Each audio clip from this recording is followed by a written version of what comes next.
actually based that whole thing on an interview with that he saw with Tom Waits. Oh wow, And that's if you perfect. search for it, you can find the interview, and it's hilarious. So I went on, and I was Tom basically Waits like, is really good at yeah, interviewing. I basically said, what if he had seen a different interview that inspired him? And so I just got celebrities, and I think my favorite was his John Travolta inspired Joker. He's like, what's so serious? Okay, so we should That's be so much fun. streaming right now. We should Let So me. be. this is test. This is test. If you're in here, I'm at the transverse. It says upcoming.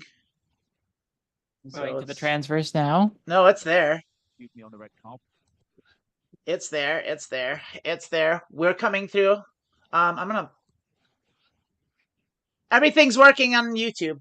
The live stream's Sweet. working. All the voices are there. It looks right. That's just amazing and beautiful. Yeah, that's wonderful. I'm gonna pop out this chat. But you're gonna handle chat, right? Right, Emily? Yeah. I'm still gonna pop it out, but I'm gonna try not to look at it while we're actually doing one of the shows. I'll look at it during the witty banters, but I've noticed that now that we've been doing the live show, Lilith, I've noticed that there's too many shots of us staring sideways because we're looking at the chat. So we Fair both enough. need to knock that off. Fair enough. Yeah. Have you watched anything we've done so far? It's okay. I know you haven't. I love you. Yeah, I watched I forget which one I watched. Anything You, recent? It was you one of the I hope you watched the clip of Selleck waterfall sandwich. Yeah, we have the shorts. There's a couple shorts there. I did know shorts. I'm gonna go through and watch the shorts. But I did know. So when you clip them for the show, do they automatically go as like a YouTube clip as well, or do you have to like No, save them no. up? Okay. Yeah. And I did give you, Amanda, the templates to Templates. import in DaVinci Resolve. Okay, we'll talk about that later. Yeah. Let's not. I'm gonna try and we're going in 12, so I'm gonna make sure Yeah. this. So I've got the chat. Let me just pop out my chat here. Well, I'm Pop out Let's chat. see. Okay, then I can close this window. I think we're good on the test. I don't see that there's anyone in the stream, so if can one of you two kind of test it on Twitch, see if everything's working, if everything sounds right. Yeah, I'm going, and Okay. I'll mute here and go check. Yeah, you guys just Yeah. y'all keep talking. All right, hey Lilith. Hey, what's up? I miss you. That's what's up. I really missed you a whole lot, and I'm Oh, so glad to see you again because I love seeing you, and you're so pretty. hold on. And you're a little delayed on the Zoom too. Well, there's nothing to be done about it. It's the way it is. Yeah. All right.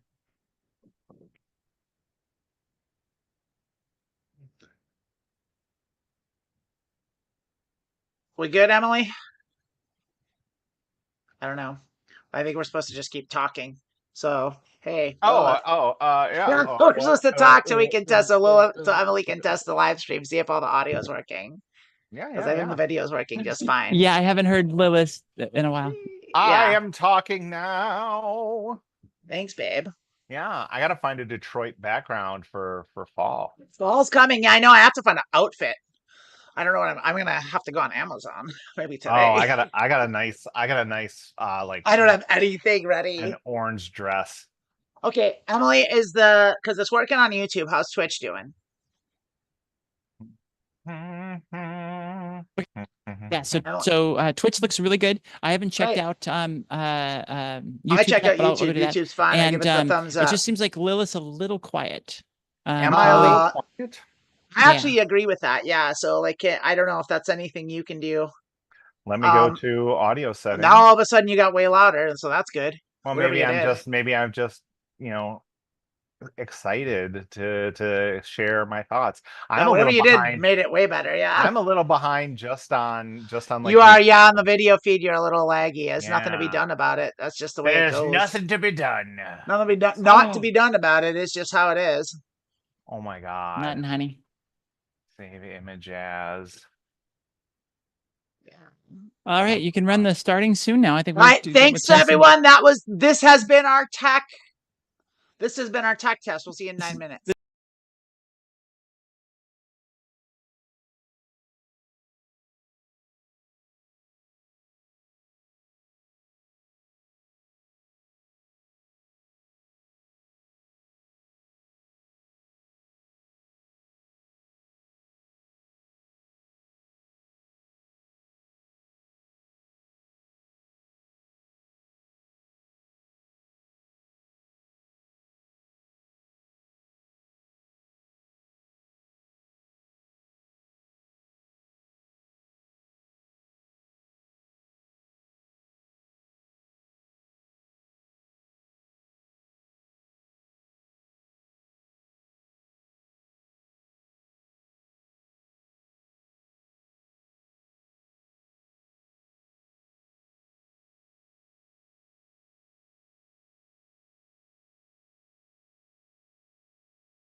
Ladies and gentlemen, and friends beyond the binary, hello, welcome to Being Trans with Lilith and Amanda. I am Amanda Bonanza, and that beautiful woman next to me is Lilith Electra. Hello, Lilith, how are you? Hey, y'all, how's it going?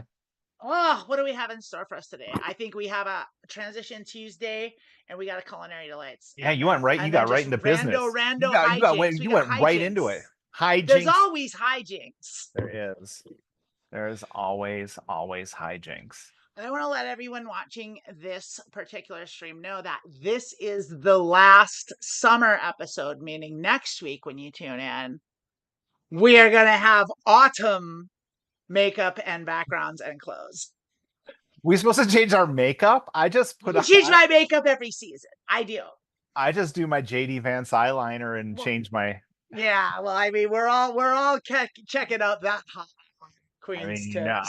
If he doesn't win VP, I am ready for his makeup YouTube tutorial channel. I don't know why. I'm glad people are starting to point that shit out, but like, I mean, that seems like such a soft, easy target to like nail Republican men with. It's like just compliment them on their makeup. Like, it's just like, oh, by the way, I love your eyeshadow. Like, do you do it yourself? Like, do you have any tips? Here's my thing.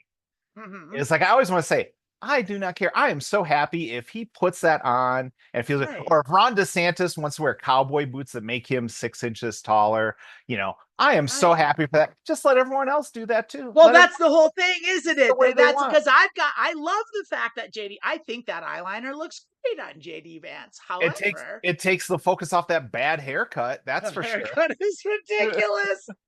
Lilith sent me, I don't know if you posted on Facebook, but you showed me a clip. There's a clip that Lilith posted on Facebook of like JD Vance in like a deli trying to order a donut place trying to like order donuts, and he was just like, it was the most like awkward, awful thing, and it was just like his team posted Why would that you on TikTok post or something. That's what I don't was just get. Like him being like, trying to relate to the person by the counter. And then he forgot their name. Let me give you. Here it is. He goes in. He's talking. He goes, "Hey, I'm JD Vance. I'm running for vice president." And the lady just goes, "Okay." He's like, "Yeah. So what do you recommend? What do you recommend? They're fucking donuts, dude. Yeah, it's like, It's like, and then he asked like her name, and then she told him. And he's like, yeah. And then at the end of the clip, he's like, "So what's your name?" What's your name? There were multiple people working there, so I'm gonna cut him some slack. I'm gonna cut him no slack. He's a doofus. It's right up there with, I don't remember from like when Romney was running. There was a picture of him with like at a fast food restaurant. And they got the whole crew together, and it's like Romney everyone. And there's this one guy, real tall, skinny guy, right next to Romney, and he's got this look on his face like he just like bugged his eye. I was like, "You believe this? Oh my god." So good. And then I didn't post this one because I only post the funny ones. Like Tim Walz went into a Runza in Nebraska, which is like a hot pocket fast food place. Yeah. Anyone from Nebraska, you don't call it hot pockets. Yeah, whatever. It's a Runza. It's whatever. They show like he's in there and he's like, "Hey everybody, how's it going?" Everyone's like, "It's Tim Walz." They're like, "Yeah, Runs is great. If you don't know what a Runs is, it's this. Thanks for all your work." And they're like, "Hey, and then it's just like, yeah, you just have to like relate to people. Be a human being.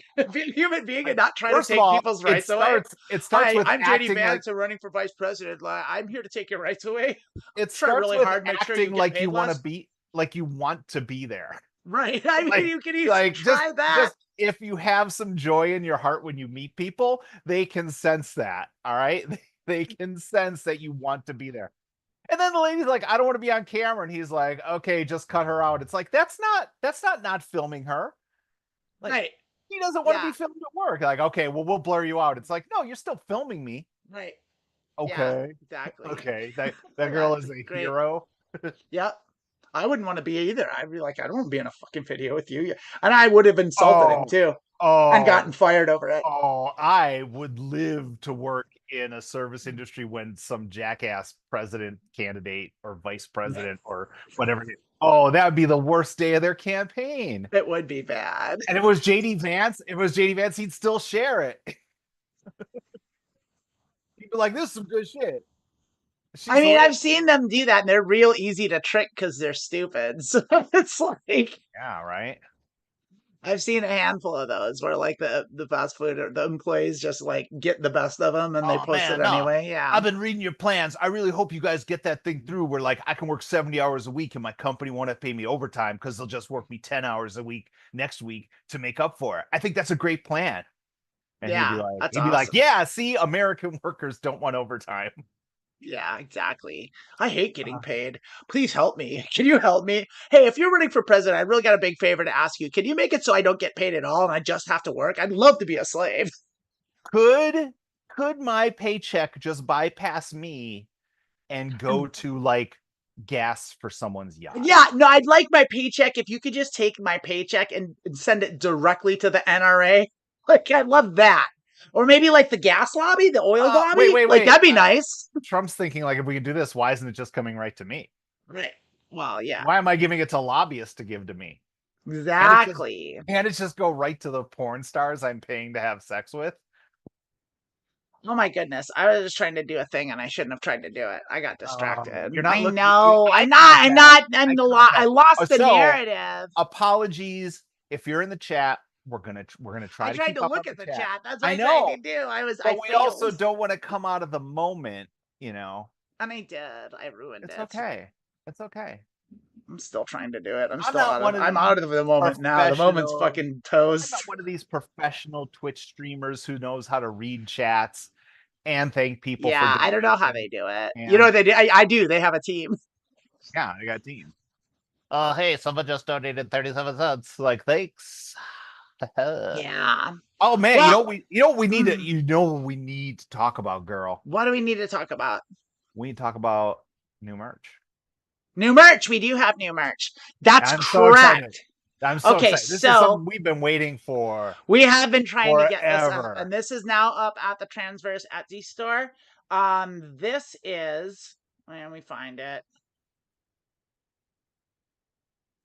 I'll figure out how to work a computer. I'm not an old lady. Here we go. This beauty right here, as you can see.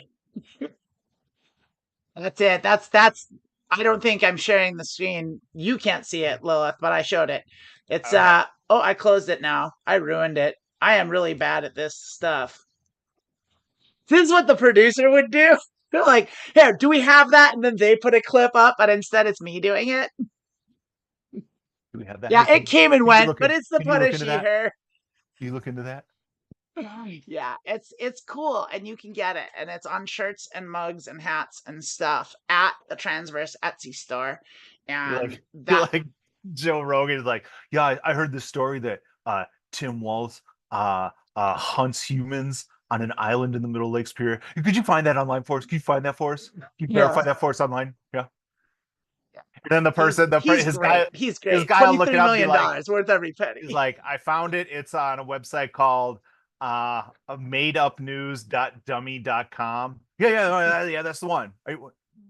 I mean, it's not that it's true. It's just the fact that we would believe it could be true. Right, that means that's something. That was what I saw. He did actually say that. Yeah, they were gonna make. He's like had this story that they were making it illegal to grow your own vegetables in Australia, and they found it debunked. And he's like, well, sure, but the thing is, the idea that you could believe that is true really tells you a lot about the world. It's like, yeah, that half the world is idiots. That you're stupid. I mean, it doesn't tell me as much about the world, so much as it tells me a lot about you, Joe Rogan. Well, a lot of people listen to him too, so a lot.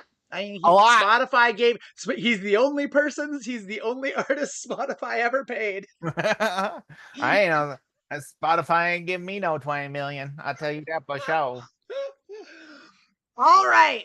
Should we do a question? I do have a question. Or do you want to do culinary delights? No, we got to start with the question. We got to start with the question. I think what I've been noticing is people show up, and then I always want to do the fun one first because that's me. That's me. And then after the fun one, we take a break, and after the break, like a lot of those people left, and I'm like, well, yeah, that's true. Let's do this one first because this one's kind of fun too, and it's kind of personal to me. And that's why I picked it so I could bitch about it. But hang on a second, I gotta do one more thing here. I'm sorry, I just wanted to get I thought I had a thing up and it wasn't the thing, it was a different thing. And here we are. Yeah. Okay. I'm sorry. But plus I have to go. Do we have to do our counting because this is so? Oh my God.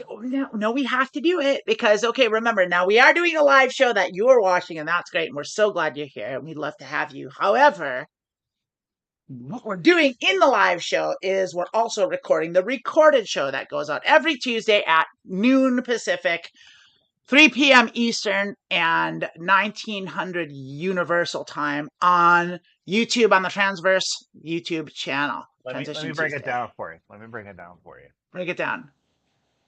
You want us to pretend like we're recording the show so that when you cut up the recording, Yeah. it looks like its own show. All right. That's exactly correct. That's exactly what I want to do here. Let me just get like a full hour touching my yeah, hair. we got to get our hair done and like It's not even done. I just have this thing there. We try to help every week in answering questions. If you could tell me how to stop just like rubbing my fingers and playing with my hair. You do it a lot, and sometimes do you do it a it. It lot. fucks up your mic, and I have to edit things out. But I have to. Because it is a joy to play with your long hair. So before we start, so here's another thing. So Okay. we were off for 2 weeks because I went down to Tampa and performed in a festival, and then last week was Ventura County Pride, Ventura which I did with Emily. Yeah. So I've been doing this Tampa festival. This was their 8th year, and I've done it every year. That it's gone, and they have me back, and they tell me they couldn't do it without me. I know for a fact they could do this festival without me. I'm not that important. Well, she's pretty good though. I'm pretty good, but the first year I did it was pre-transition. Mm-hmm. And so every year around this time, like photos come up and like you can see me as my transition. And remember a few weeks ago, we had that troll who was like, get rid of your wigs. And I was like, yeah, my guy. And I saw myself in some of these wigs and I'm like, holy shit. Like people were like, I had like at least 5 or 6 people were just like, your hair looks amazing. It does look amazing. It looks great.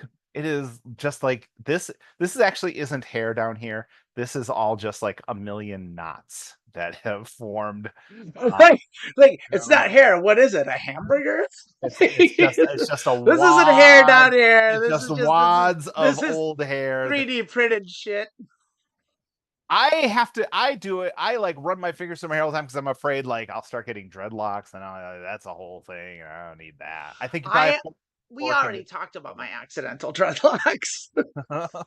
We don't need to go back and revisit that. I've learned my lesson. Not really. I mean, just a little bit. But and I've got the fan on because a little stuffy up here, so I got a little stuffy. You said it was getting autumnal in Detroit, is it? Oh, it's so great here. Oh my god. It's exactly in Virginia. It is going to be 85 to 100 for until at least early mid-October. Yeah. And it is I went outside the other day. I was just like, oh, this is so beautiful. But like it's just stuff. What was it? Was it like 70 or like 61 or what? Yeah, it was like a little cold almost. I was like, oh, I might have to start wearing pants during the day when I work as opposed to just sitting around in my underwear. Is your boyfriend ready for Detroit winter? He says he is. He has no idea what's coming, does he? He has no idea what's coming. He has no idea. He thinks he's ready because he's been around, right? Like he's been places in winter, or has he only? But it's a difference living through it. Like that's the thing. You can visit the Great Lakes in winter, and we were in Wisconsin. We were in Wisconsin in March a few years ago, which is not that ain't necessarily winter. That ain't the shit, as we like to say. It's cold. It's wet. No, it's still absolutely horrible in March. It's horrible. However, it's not January. You gotta get that mid-January where like the sun rises at 9:30 and 9:30 a.m. and like that's at noon. You have to put hot coals underneath your oil pan so you can start. I will say this: he has never lived anywhere where his car door has frozen shut. Oh, yeah, that's the worst. Does he have the gear? Does he have clothes?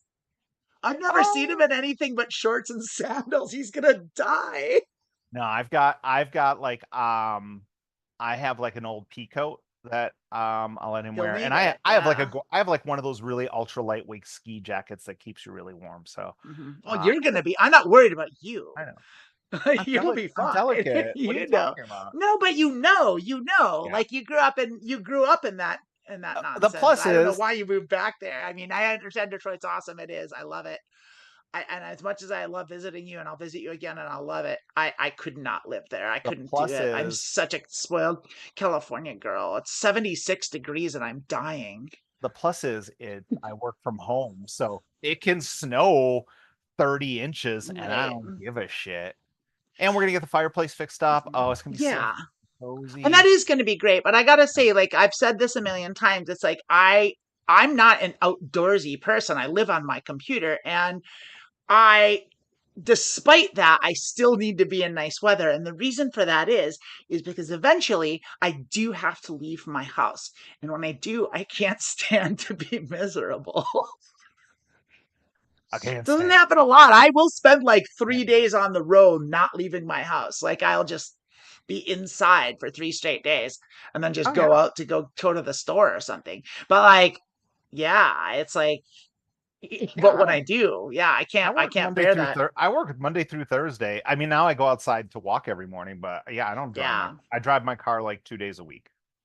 I've slowed down on my walking. I need to pick it up back I up. don't I want to. know I'm I know you don't bad. want I to have need this conversation, but I've been doing electrolysis every Friday. oh, I'm so jealous. I need to get that This new going. place is so good. Like I have not shaved since yesterday, and it is there's a few places, but it is so Oh, smooth. babe, I'm And so I jealous. got a laser session last week, and like I don't know like what the policy is here about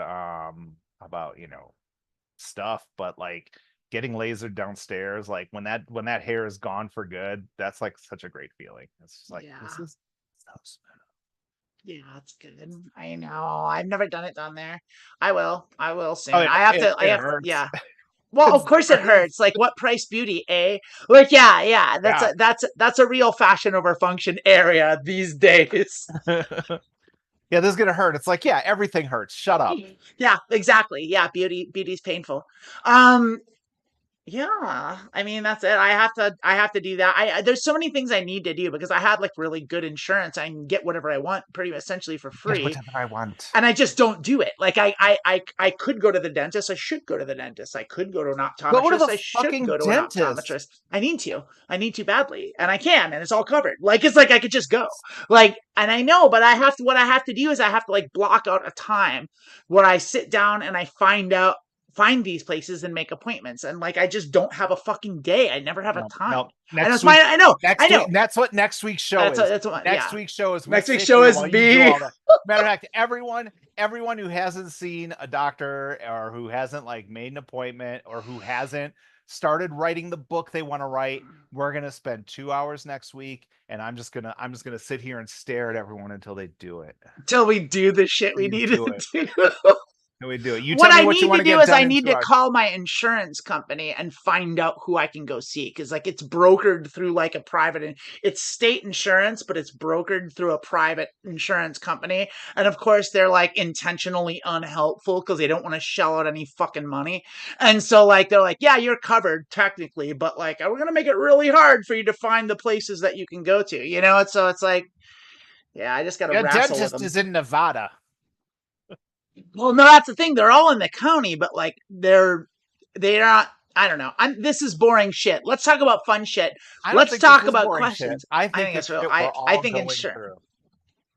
through. In 5, Oh, we're just 4, going. Okay. 3. I better be quiet now. We're at 1. Wait, Hey, whoa! so you start. I forgot. Do you want me to do another count in?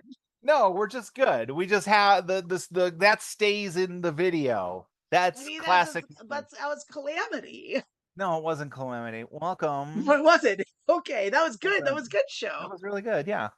Welcome to Trends Tuesday. I'm Lilith Flector. That's Amanda Bonanza. We got questions. We're going to answer questions. We're going to talk about stuff. We're going to talk about being trans. And, I think that summed it all up. Is that everything? We're going to answer a question. We're going to talk about being trans. Yeah, that's That's it. pretty much it. Yeah, That's we're gonna it. answer a question. We're It's a not simple professionals concept. except well, like we're I not mean, doctors. I'm a professional. I'm a professional. I'm a professional, person that I'm a life knows. coach. I Yeah, can. You she can is. pay. She You is. could pay me for one-on-one sessions like That's this, or true. You you could could. just. I barter too. I'm a poker player. I can teach I you how to had play someone poker. who my last client was a hairstylist who cut my hair, and now I need to find a hairstylist in Detroit who will let me pay them with coaching. Yeah, yeah. Yeah. So yeah, I say let's just hop right in. Let's do it. Let's do a Yeah, show. Let's do yeah, a question. yeah. This is a good one. This is the thing that keeps coming back. And I'm not going to talk about it. I'm going to talk about it after I read the question, and then Okay. I'm going to talk about. I'm going to talk about this thing that keeps coming back, and I'm going to let you answer. Okay.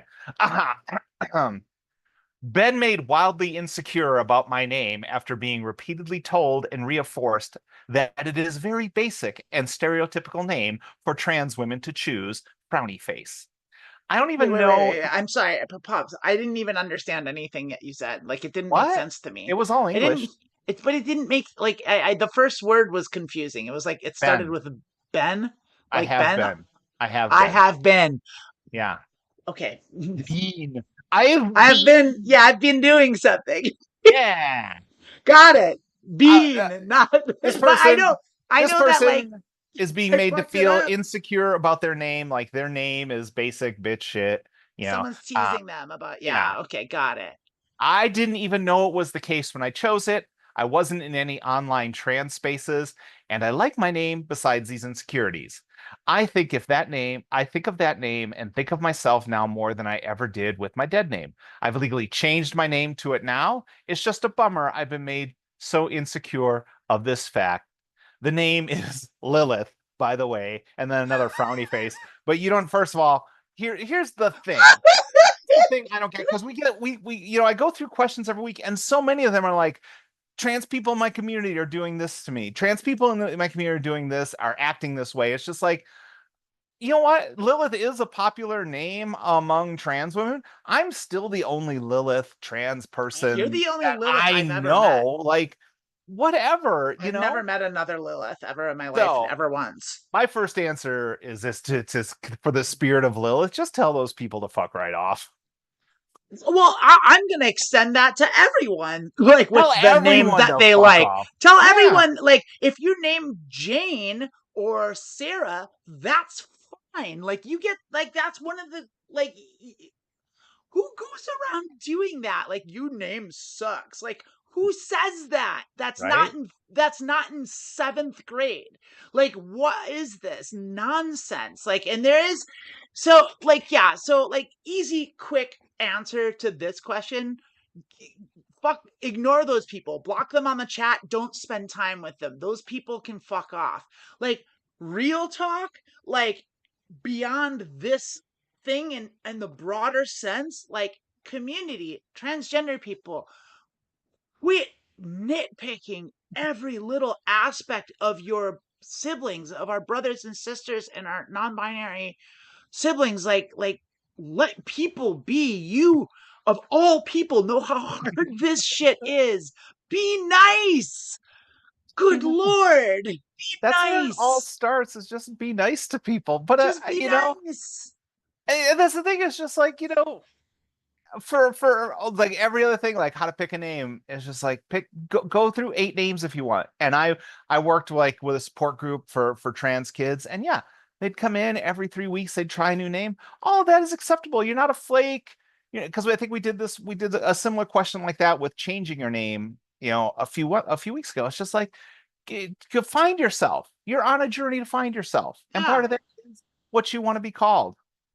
Trying names on is part of it. Like, you have to try things out, and especially this question asker, if she got to the point where she likes it and it feels right, that's it. Then Who work cares? is done. There is so much else to do. There are so many other things that you have to work on in perpetuity, being trans and just being a human being, that you can't be worried about what some online troll thinks about your name. Like, That it's is the like, other thing. So if this is just an online thing, there's a good chance that the person hassling you isn't even trans. It's just yep, some Russian bot. It's just some dipshit some voyeur, some like, yeah, yeah, who's some just like, I'm gonna go to the trans page and try to make people feel bad. And who cares? yeah. Like Lilith is a great name. It's a boss name. This is an incredible name. It's an incredible name. Tell everyone where it comes from, Lilith. So here's the thing. So the first time, so I worked a booth at Pride, and there was a rabbi there who does like an inclusive, like synagogue, I guess, a congregation of Jewish people, and he had tattoos, which I thought was like, you're not supposed to do that if you're a rabbi, but whatever. And then he's like, "Oh, do you know Lilith?" I'm like, "You don't have to tell a trans girl who has picked the name Lilith who the fuck Lilith is." Yeah. Lilith was in like the Jewish tradition, in the Jewish Old Testament, mythology. if you will. And it's not really in the Old Testament. Lilith's not in the Old Testament. I thought she was. Now they kept that book out of the Bible, because the Bible is just all the books that are like, this one we like. That's what Rome likes. This one says so the Council at Nicaea approved of. This will help Emperor. Yeah. Oh, this is great. Yeah. Obey your Romans. I was like, yeah, that's great. The God said it.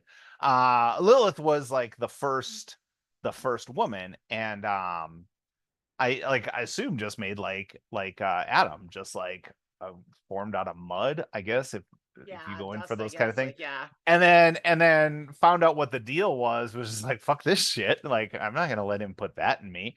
And went off and just like did her own thing and became a demon, and like is the mother of demons, which I was like, yeah, cool. Yeah, that's great. I like that. It's wonderful. Okay, that's great. That's like a great backstory. That is amazing. But yeah, like we see all the time. It's just like, oh, so and so said I'm not trans unless I've started medication, and I'm not trans unless I'm on this stuff. I'm not trans unless I'm on this specific medication, and you're not trans unless you've had surgery, and you're not trans unless you feel dysphoria 24 hours a day. It's like, yeah, shut up. Yeah, shut up. I don't care. I'm too busy doing the things I want to do to concern myself with. Well, and these people that come up with these things, like, it's like they just all of a sudden decide they're the arbiter of what being trans is. It's like, how dare you? How dare you? So I had a dream last night, and in this dream, a spirit told me that unless you drink your lemonade out of a mason jar, you're not trans. Yeah, exactly. That's exactly what it is. That is some shady con artist garbage right now. You're not trans, right? I know all that stuff. I hate all that stuff. The reality of the situation is, like, the only qualification, I think, this is opinion, even this isn't even it, this is just my personal opinion, the only qualification you need to consider yourself transgender and to be acknowledged as transgender by anyone is that you are not comfortable in the gender you were assigned at birth. That's it. If you're not 100% comfortable in that, you qualify as trans should you choose to identify that way. And that's it. That's the only qualification. Because that's all it is. It's just, I didn't like that. What it says on my birth certificate don't feel right. It doesn't feel good. I wish it was something else. That's trans. That's what being trans is. Less qualifications. There you go. Less qualifications. If you tell me you're trans, it's not my place to tell you what you are. Do you know yourself better than I would? And that's really what it is. Just like, think about, before, when someone's talking to you, like I said, if it's online, definitely dismiss anyone online. Part of the reason I like to do, like I said, I just came back from doing a live show. Part of the reason I like to do live shows, part of the reason I like to do this is I like to be, visible and real, and I'd like to meet people and have those connections. And it's not as easy on YouTube, but as I go out into the world and I go and do shows and I meet people, and I've had people that at a theater I used to work at, I used to be a part of, like 2 or 3 people have already come up to me and like have started transitioning because I started, and they kind of saw that, like, whatever, I don't, I'm not gonna tell their stories, but like you think you're trans, you don't think it's possible, and then someone that you look up to, or someone that did it, and that was the thing, that was the catalyst. I mean, that's the wild thing about it too, is like, coming out is so hard, and then making the decision to start is so hard, and it's so scary. And then you do it and you power through it, and you get a couple years in and you start settling in and getting comfortable. And all of a sudden, you are the person that's the inspiration to other people. And you're the one, because we can all remember the person that we saw, or maybe even not the specific person, but there was something that was like, okay, if they can do it, then I can do it. And you're going to be they that were looking at person. me and they're like, Yeah, if that exactly. And child I've had that can too, do where this. people have told me I'm the inspiration for them coming out and starting, and you'll be that too. You will be that for somebody. It's inevitable. It happens. And it's one of the beautiful things about it. There's so many good things. And all that stuff, all that, like transmedicalists, the Truscum, whatever, like all that stuff of like, oh, you're not trans if this and that and blah blah blah blah blah. It's all nonsense. It's all garbage. Like there's so many people, there's so many external forces trying to harm us, trying to keep us down, trying to keep us from being happy. And we don't need that internally, like at all. Like it's just that it just doesn't make any sense. I can't think of anything that could be less productive or less helpful than that. It's just such a bad look. And I look down on it. I'm disappointed in anyone that does it. I'm disappointed in those that do. You can't recover from that. No. I've never heard you say that. It's as harsh as it needs to be. That's very harsh and Yeah. very appropriate. Man, that's crazy. Wild. Dang. Take that. Get your shit together, hippies. Take that, internet person who told this person named Lilith that. Yeah, you're not very nice. That's what I think of you. That's what I think of you. You're not very nice at all. Yeah, and if you're in Detroit, I rescind my invitation to get sub sandwiches at Bubblini from you. If you're in Ventura, well, maybe maybe we can talk and you can apologize. Maybe, yes, maybe. You apologize. Yeah. If you were doing that stuff, but if you are doing that stuff, just knock it off. Just quit being a jerk. Just try to be positive. Just help people. You on our journey to you remember how hard it was for you. Let me talk now. I could. We've all been through it. Everyone knows it's tough. Like, why go out of your way to make it tougher? And I know it's just like, we're all taking hormones. We're all going through puberty again. It's just high school all over. We gotta alarmingly so. Alarmingly like high school. Failing math again. Didn't even realize I was in a math class. And whatever. But that's the thing. It's just like if you're out there, if you're in a community, just support your community. Just support people. I mean, especially over stupid shit like this. Lilith's a great name too. Lilith is a great name. And even, like I said, like whatever name you choose and however you choose it too, it's like there's no right or wrong way to do that. Like I tried like 4 or 5 things on and I didn't like them. It was just like, this doesn't feel right. And then after a while, like I just got sick of even thinking about it. I was like, why am I bothering with this?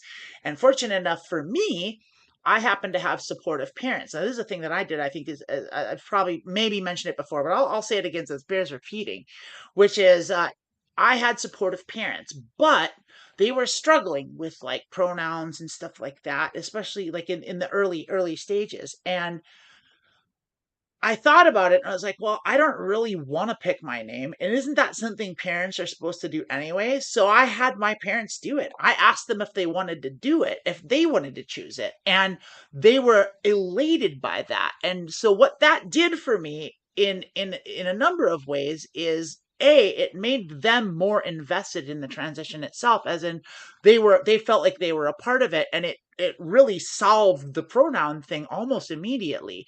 And then on top of that, I didn't have to pick one. I just like got it. Like like a name works. I mean, but like that's the thing with anyone can choose their own name. You don't have to be trans to pick a new name. But I want that to become a thing. I want people to choose their names. First of all, it's a great way to raise money because the city's charged to do that. It's like a great way instead of taxing us, just like it's like just boost the local government's economy. Just like it's like we're civic heroes. What do you think about it, you and me? Yeah, that's so weird. Like I was just thinking about this morning. Like you ever see those parent quizzes like where they ask like, "What do you know about your kids?" I'm just like, oh my god, I'd be willing to bet that my entire life, my parents knew nothing about me. Yeah. Like, I mean, it's just weird.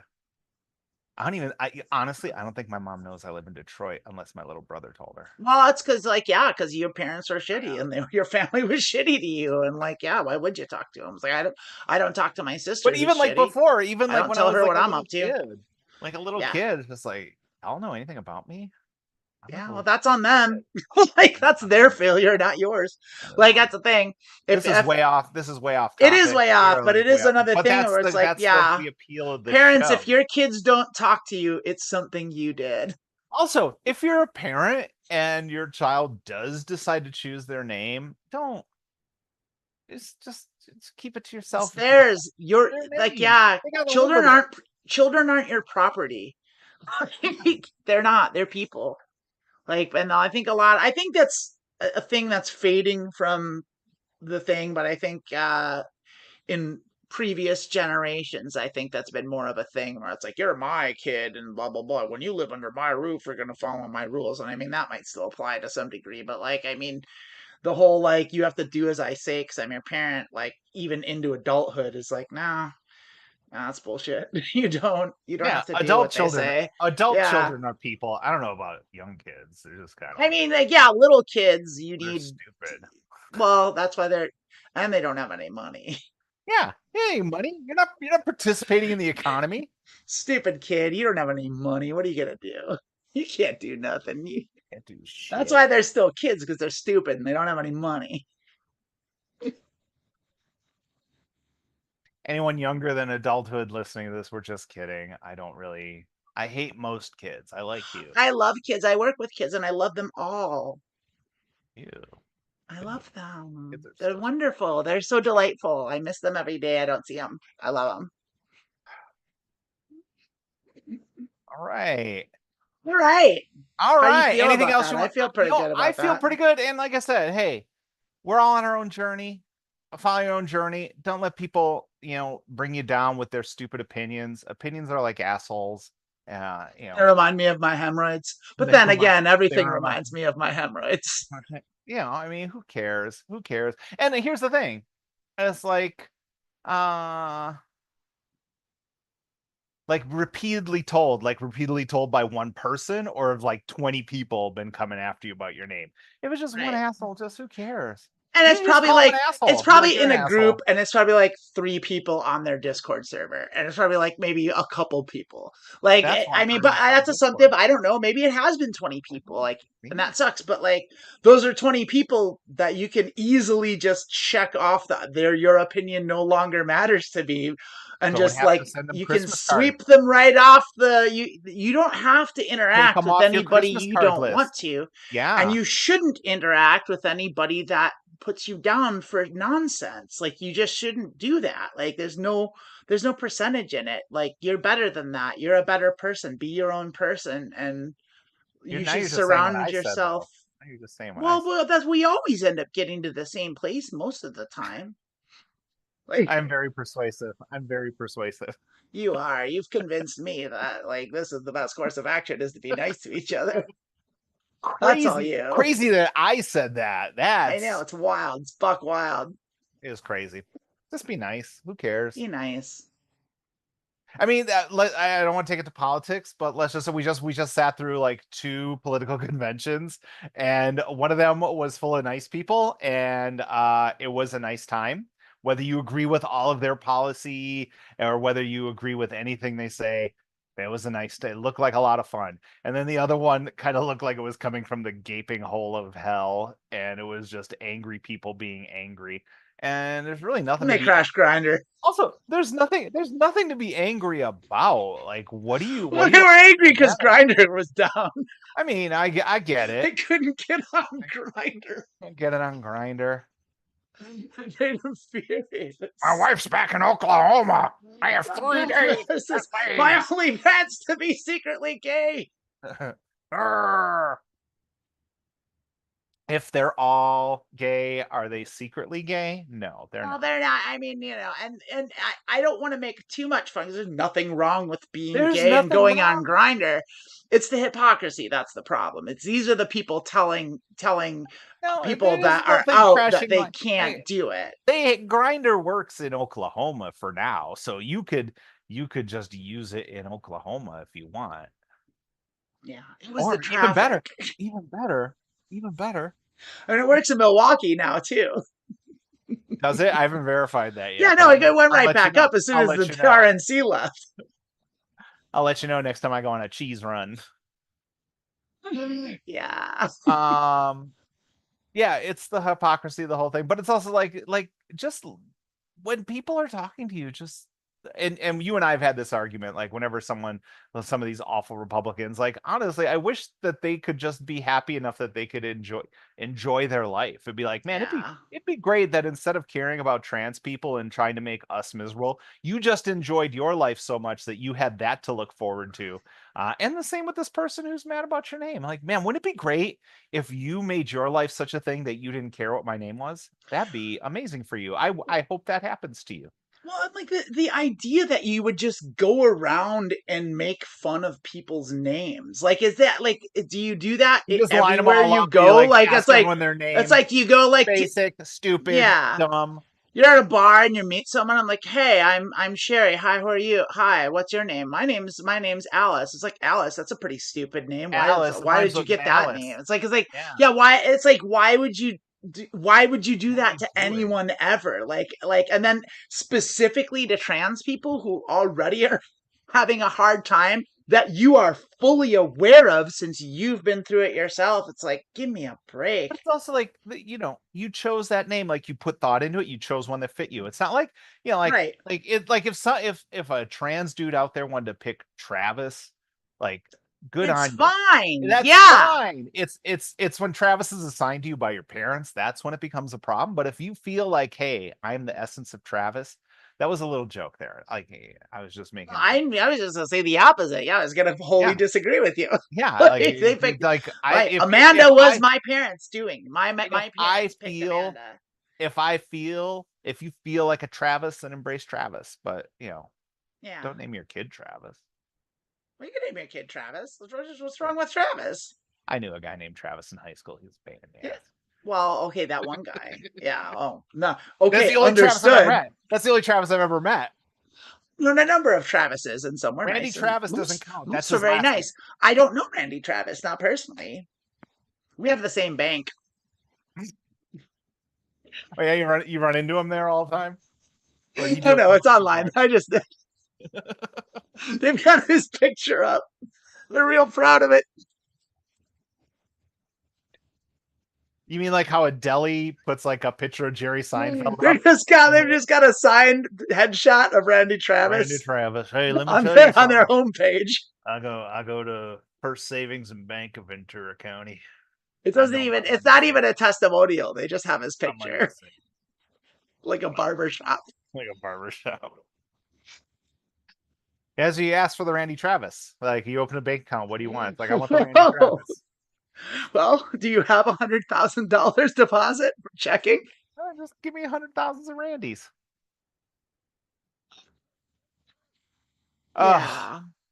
I think that's good. We should probably say some things. Long live I've got Lilith. to That's what I long say. And live not just Lilith. me, all the It's a great Liliths. name. Yes, Yeah. exactly. I'm gonna do some stuff that needs doing. I just want to let you know that I'm gonna take a sip of lemonade take a out of sip of my lemonade mason from your jar, mason which jar. proves that I'm trans. That does prove that you're trans. You can, by the way, for all of you, if you have a question that you would like us to answer, you can drop it in the stream chat. You can drop it even better is to drop it on our YouTube video. If you see a video, go to Transition Tuesday on YouTube on the Transverse Network, youtube.com at the Transverse, and watch Transition Tuesday and drop your question in the comments. We check all the comments. We'll see it that way. An even better way, it's the best way, the next best way is to go in the Transection Discord server and drop either Lilith, myself, or Emily your question in there. You can DM it, and we'll get it that way. The other way to do it, if you really want to go old school, is you can go email at No, media. old skill. I've got a PO box you can send it to. I was getting there, and you ruined my joke. I can send a self-addressed stamped envelope to Pueblo, Colorado.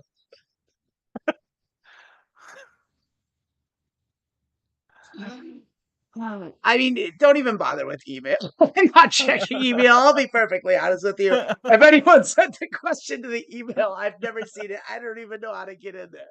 Drop us, leave a comment. I just show up every send Saturday us a and I'm DM on. or put it in the chat. Those are the 3 ways. I'm getting rid of email. I'm done with it. It was great in 2007, and even then it wasn't that great. Another thing you can do is you can support the Transverse by going to patreon.com/thetransverse and get access to exclusive content. Some of that content is made by Lilith and myself. It's stuff you can't see anywhere else. Little blips and blurps, and some of this hijinks that you see, that because you're here on the stream, some of that, if I deem it especially funny or worthwhile, I'll cut it out and chop it up and make it into something watchable in a little 2-minute segment, and we'll throw that up in the Patreon, or just random things that we've done, maybe not even on this live stream, that are there's plenty of older stuff that's up there from us.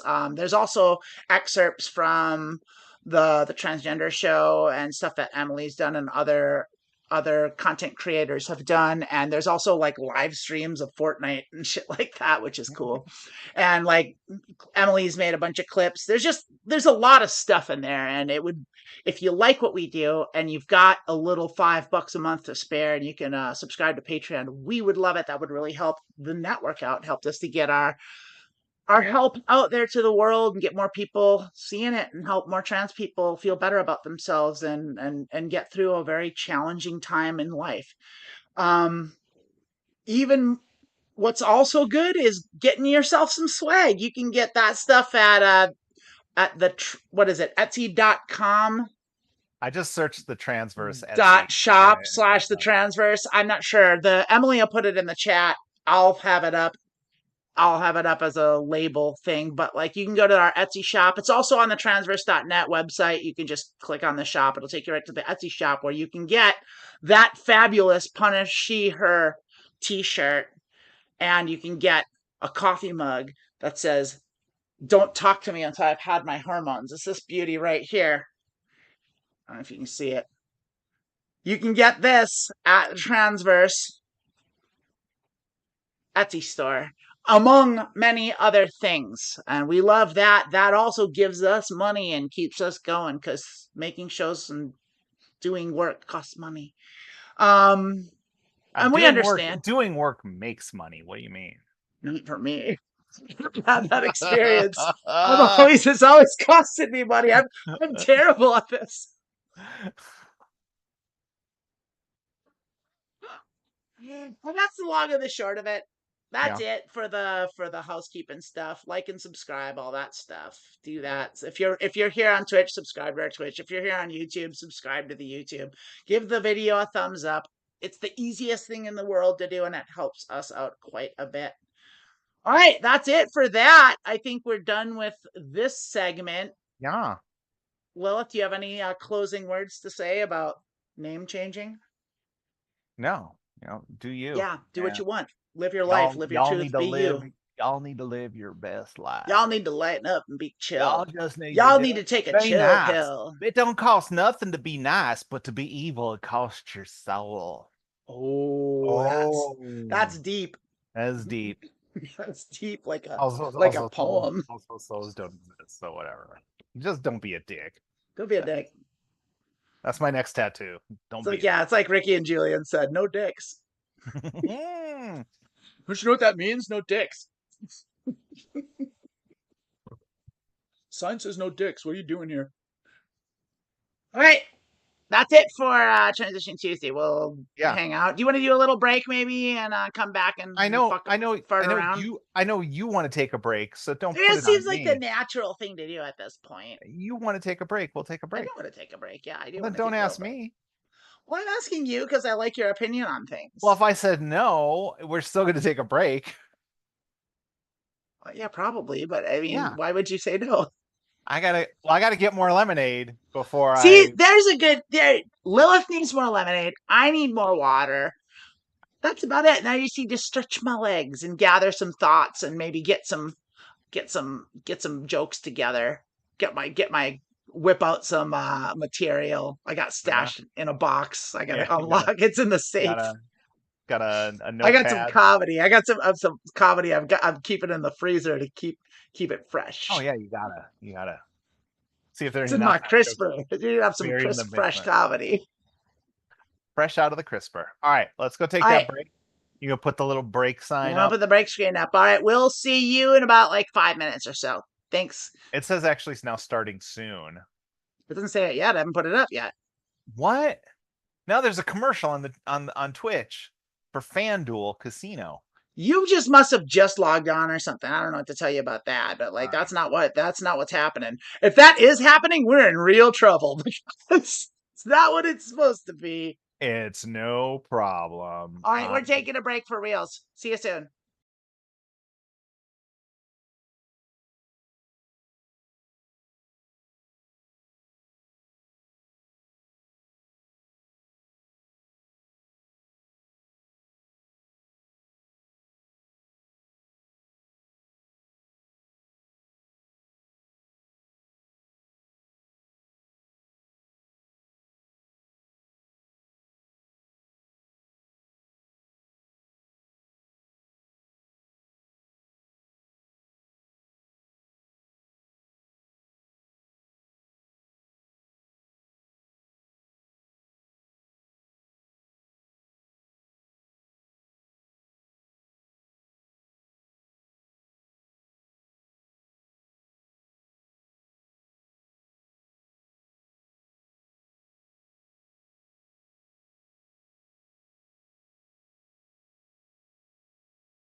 back in, and I want to be talking while you're going. That's back. exactly right. We are just going to Yeah, jump just back we in, can and I am stop just right going to be there. talking. Hi, everybody. Welcome back. My name is Amanda Bonanza. That is Lilith Electra. Thanks for sticking around for our break. This is Being Trans with Lilith and Amanda. That's Lilith. I'm Amanda.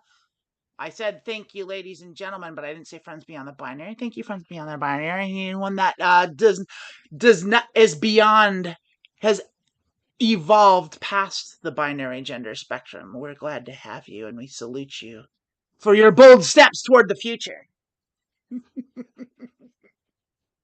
We salute you. We had some stuff going on in the chat that I'd like to talk about a little bit because we really go get for to it. do it when we're doing our show. I've seen that in YouTube. We've got Felicia by Nature.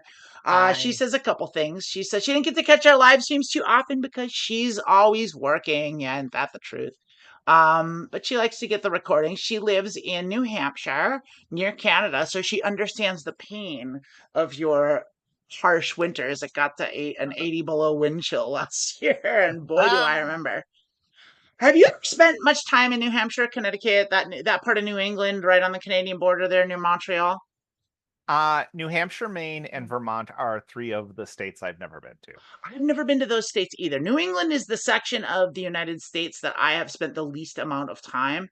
I've been to, I think, 37 of the 50 states, and barring Hawaii and Alaska, like New England's where all the states I haven't been to are. Like I've been to all the West, South, Midwest areas, most of the Great Lakes, but yeah.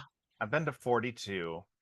I'm missing those 3, Alaska, and then the trio of losers in the middle there, like the Dakotas and Nebraska and Montana. I've never been to Montana. I will say this at the risk of alienating some people. I can't speak to South Dakota. I don't think I've ever been there, but I can speak to North Dakota, and I have never seen as much nothing that I've seen in North Dakota. It was astounding. I drove through on my way back. I was on a trip in Canada with my dad, and we drove back through North Dakota, and like it was just like, wow, there wasn't a tree, there wasn't a hill. It was just flat grass in every direction as far as the eye could see, and it was astounding. Like it was like I felt like we were driving west, and so I felt like if I looked out the passenger side window and I squinted hard enough, I could see Halifax. Like it was just like it was bananas. I will say that if I rag on your state and you get offended, you should probably just like shut up. Like I'm not trying to rag you. Like, it's a place. I'm sure it's got its beauty, and I just missed it. It's like Nebraska without the Runzas. I mean, what's the point? I saw when Tim Wallace was talking about Nebraska, he talked about Carhenge, and I know about Carhenge. Do you know about Carhenge? It's Stonehenge, but with cars. Yeah, I know. It's amazing. I love that about Nebraska. Yeah. They've got a bunch of weird little stuff like that peppered out throughout the cornfields, and it's like wild. I mean, I'll take your word for it. I'm in no rush to get to Nebraska, right? Never been to Nebraska. You've never been to Nebraska? Why I've never been to Nebraska. Because Carhenge, the show. I don't know. On your way to Pueblo, Colorado, to deliver a self-addressed stamp. I go from Carhenge to Waldrug to Sturgis to Waldrug. I've never been to Sturgis. I remember when I was like in the 70s and 80s, like everyone had the where the heck is Waldrug? Where the heck? They were there in the 90s too. Yeah, but then they stopped. Upper Midwest. Then it got replaced by Got whatever. Got milk. Yeah, Got something or other.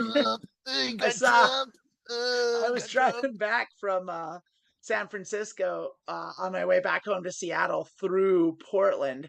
And it's a long drive, and you get to Portland, and you're like, oh, I'm on the home stretch now, but really you've got 3 more hours. Yeah, you're not. And you're not really close in Portland, but you feel like you're close because you're in the region.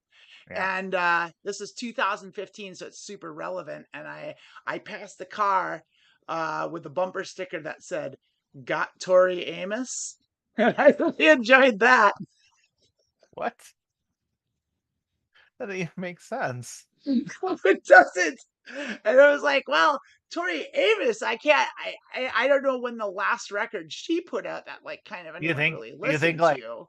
Like, So it wasn't she wasn't topping the charts in 2015. do I'll you put it think that like way. if she saw that and she was driving out, like she'd follow you to a gas station and be like, "I'm Tori Amos."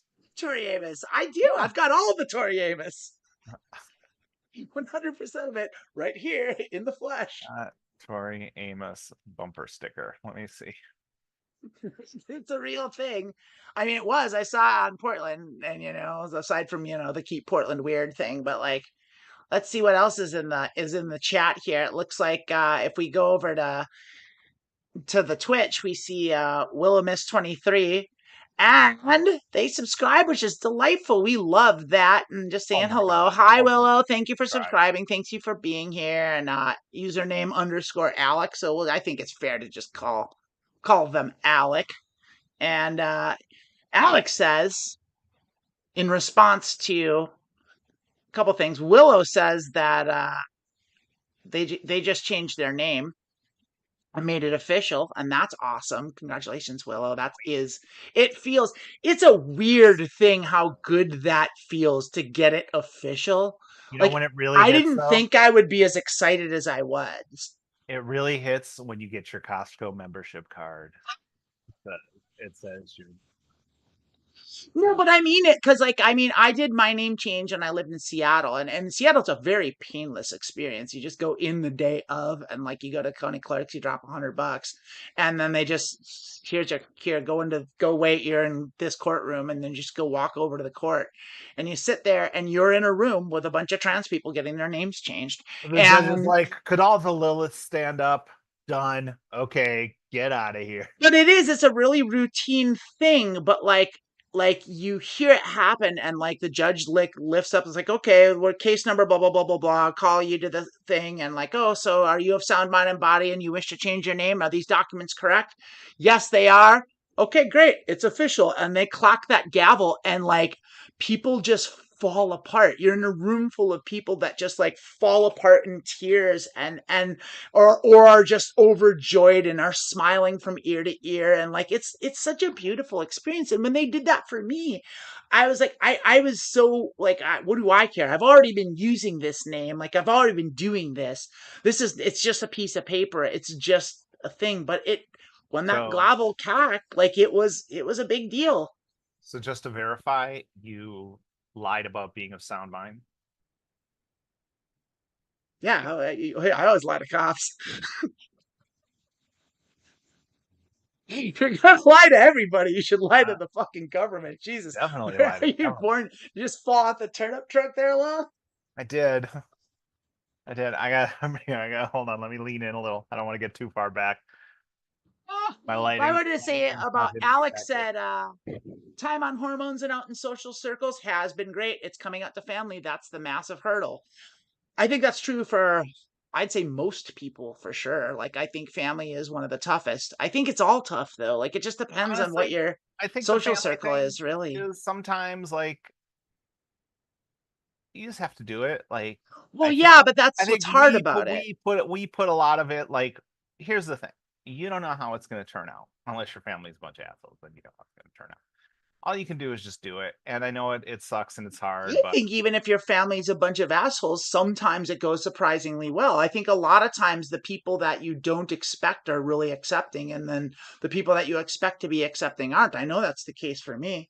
I've never had that happen. But That I'm happened for not going me. to Like, invalidate your experience. well, I'm just saying I've seen it before too. It's anecdotal for sure, but I've talked to other people where it's like, you think, oh, this person's going to be really hard. I found this especially true with grandparents. Like, grandparents, people think their grandparents, because they're older, are going to be shitty about it. And oftentimes the grandparents are the ones that are super cool, and it's the parents that are shitty about it. And I mean, that wasn't the case with me, but my right-wing Fox News Bill O'Reilly watching grandmother was surprisingly accepting of it.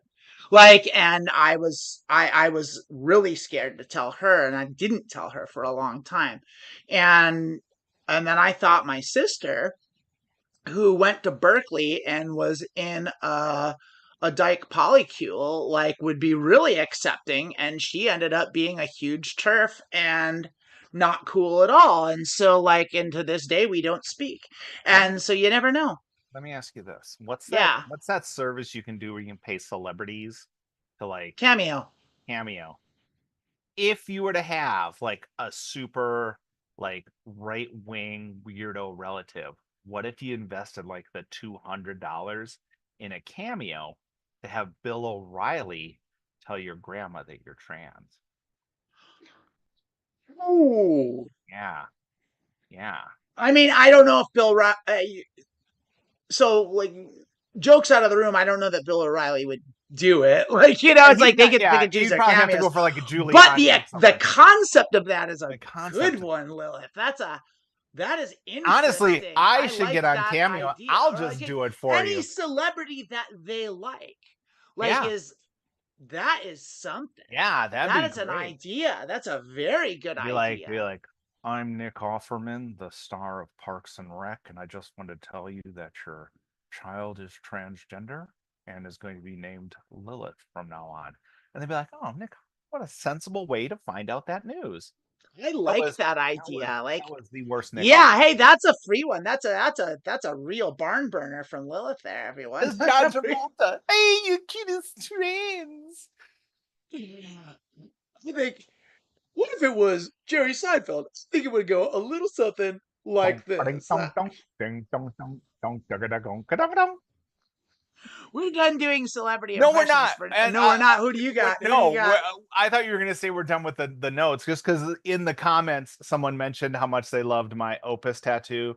Yeah, they did from Bloom County. Bloom County. That was one of the first old school. Yeah. That's not I don't know. I haven't seen a newspaper in 20 years. Is Bloom County still a thing? No. Yeah, I don't know. No, but you can get the books. You can get the books and read them and read all about Bill the Cat and Milo and Oliver Wendell Jones. It's been a while since I've dealt with anything Bloom County, but yeah, that is that. Anything. But yeah, I mean, that's so anyway, thanks everyone in the chat and thanks for all that stuff. I wanted to run a few things by you here before we jump into culinary delights. I came up with a couple of they're not bits per se. They're like ideas for bits, and I just kind of want to like bounce. I want to throw them off the wall and see what sticks and see what you think. So, there's only two, and I want to just think of. So, what if we did something where we just talked about the social media ads that like try to convince you to leave social media? Do you know what I'm talking about? I don't. So like when you're doom scrolling through Facebook or Instagram or whatever it is, and the ad will pop up for some it's usually for some app that's like a brain teaser app. BetterHelp or BetterUp. Not BetterHelp, because that's one that's for therapy. This is it's a game, or it you learn, you can learn about Roman history if you go to this app, or learn a language. Stop doom scrolling and start enhancing your brain by doing math problems while you're sitting on the toilet. Those things. I can tell this isn't a good subject matter.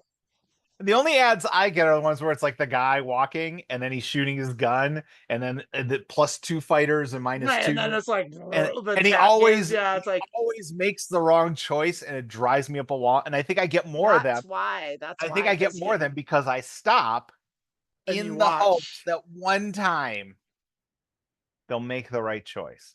Well, and that's the thing about it is it's a hack that I do on my social medias is if you do engage with ads, the algorithm shifts. And so lately I've been engaging with lingerie ads. So I get more underwear models on my feed. And every time I see a lingerie ad, I just like and heart it. And now my ad feed is primarily just beautiful women in their underwear. So remember a few years ago when they went to it used to be if you were on Facebook, all your friends, their stuff just showed up as they posted it in order. And then they were like, oh, let's start sending you stuff that you don't like. I blocked that stuff, and I'm pretty sure by blocking it, they're just filling it in with another of the same thing.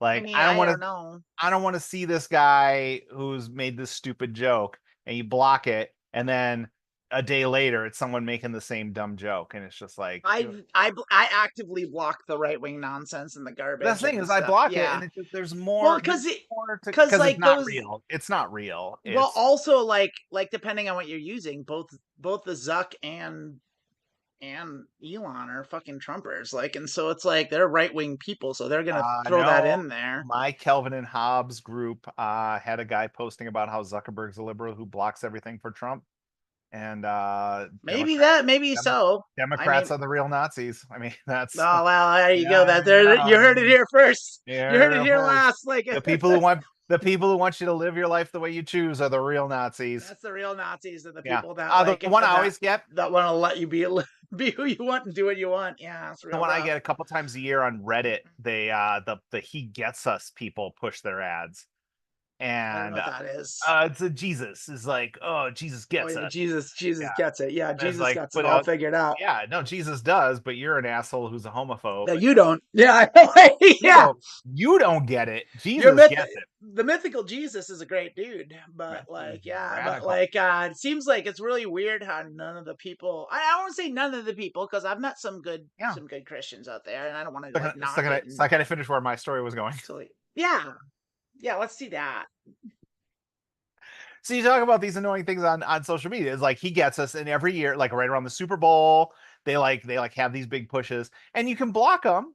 And you go and you like block. I don't want to see this ad. It's terrorism, or however you want to label it, and it doesn't go away. And it's like, well, Reddit, why do you have an option to block the ads if you're not going to let me block it? And it's always like pictures like, there's this guy in a suit washing the foot of someone who's got purple hair. It's like, oh man, wow, He Gets Us. And it's like, y'all are stupid. I mean, the way you see that, it's like, this is the future the left wants. It's like, yeah, that'd be awesome. Yeah, that is like the don't threaten us with a good time thing. Right. Like that's one of my favorite themes is like the conservative propaganda that makes leftism look way cooler than it is. Oh, you mean Donald Trump was like, if you elect Kamala Harris, she's gonna have health insurance. She's gonna give you free health care. It's like, boo! It's like, I want to die. I wish she would. I want to die in debt because my spouse got cancer, just like my dad and his dad before him. That's the American way. That's what freedom is. What next? You want the government to give you the bootstraps to pull yourself up by? Get out of here. So I got one more idea, and I'm going to run it by you for like a possible future segment and see if this is something you would want to do. And I'll just tell you what the idea of the title is. Let me ask you real quick. Before you tell it to me, do you feel it is a better or worse idea than your last one? I'm not sure. I really don't know. That's why I need to bounce it off you. Because okay. Before we go, let's talk about the last idea and say on a scale of 1 to 10, 1 being a terrible fucking idea. Don't ever do that. World War I, Temple of the Dog, and 10 is wow, that's the best idea. I don't want to the bread. I don't want to grade your ideas. I need you to do it. I need a rating. This is the internet. Lilith University is a pass-fail institution, and that was just a fail. Okay, well, it was just an F. It's just an F. Oh, okay. Well, how about? Would you rather get a 1? I mean, I want to know how bad. Exactly how bad was that idea? It didn't make the cut. Didn't make the cut. Didn't make the cut. We are now operating on a thumbs up, thumbs down rating system. So I need either a thumbs up or a thumbs down. So you got to do it like that. I need yeah, exactly. We got to go Roman emperor shit. Yeah. So here's my next idea. And this is something we could maybe do as a segment it would be called the Elon Musk anti-woke free speech hour. I mean, first of all, you kind of already got me interested. This is a great way to pitch an idea. You've got me listening. That's it. That's the whole idea. Oh. I mean, a full hour? Why? It doesn't have to be an hour. That's just what the name is. And what would this entail? I mean, I'm not sure. This is why we're spitballing here. This is all I brought was the name. I didn't bring any ideas. I didn't flesh anything out. I mean, do you want me to work on my Elon Musk impersonation? Hey, I want you to do So here's what I want you to do. What I'm asking from you is, I need you to rate my idea. And then if I get a pass, a thumbs up from the Lilith University, then we can talk about how to flesh it out and what we should do for this great idea. I mean, I think we should flesh it out. So I'm going to give it the thumbs up, but that is not, and that doesn't mean we're doing it. That means it passed the initial. We can talk we about can this. talk Yeah. about it. Yeah. I don't know. I was thinking like we could maybe talk about how the woke mind virus is affecting people, and how we love free speech when it correlates with our belief system. Yeah, this is leaning thumbs down already. I think he should be wildly popular among Elon Musks. I mean, yeah, if this was like we get him on and then I just verbally abuse him for half an hour, everyone's here for that. Like, you know, I mean, that's the thing is like, here's the problem with all these people is like, and here's the problem with social media in general is someone like Elon Musk, like there's never any pushback. And like there's plenty of pushback. People make fun of him to his face all the time. Not in the moment. Well, I mean, what do you mean by that? Like, I mean, I don't know. I'm not kind on of like with the way the media is now. Like they have someone like Trump at the debate, and he's just spewing lies, and like there's no pushback. Just like, you're a lying sack of shit. Or the one I posted, I found one the other day where it was just like Joe Biden said that Trump wants to end Medicare, and then the fact checker said that was mostly false because Trump, even though he has proposed cutting Medicare every year he was president, has said that he's not going to cut Medicare. And it's just like, Joe Biden's not false. Donald Trump is a liar. Like that's the takeaway, you know? And so, man,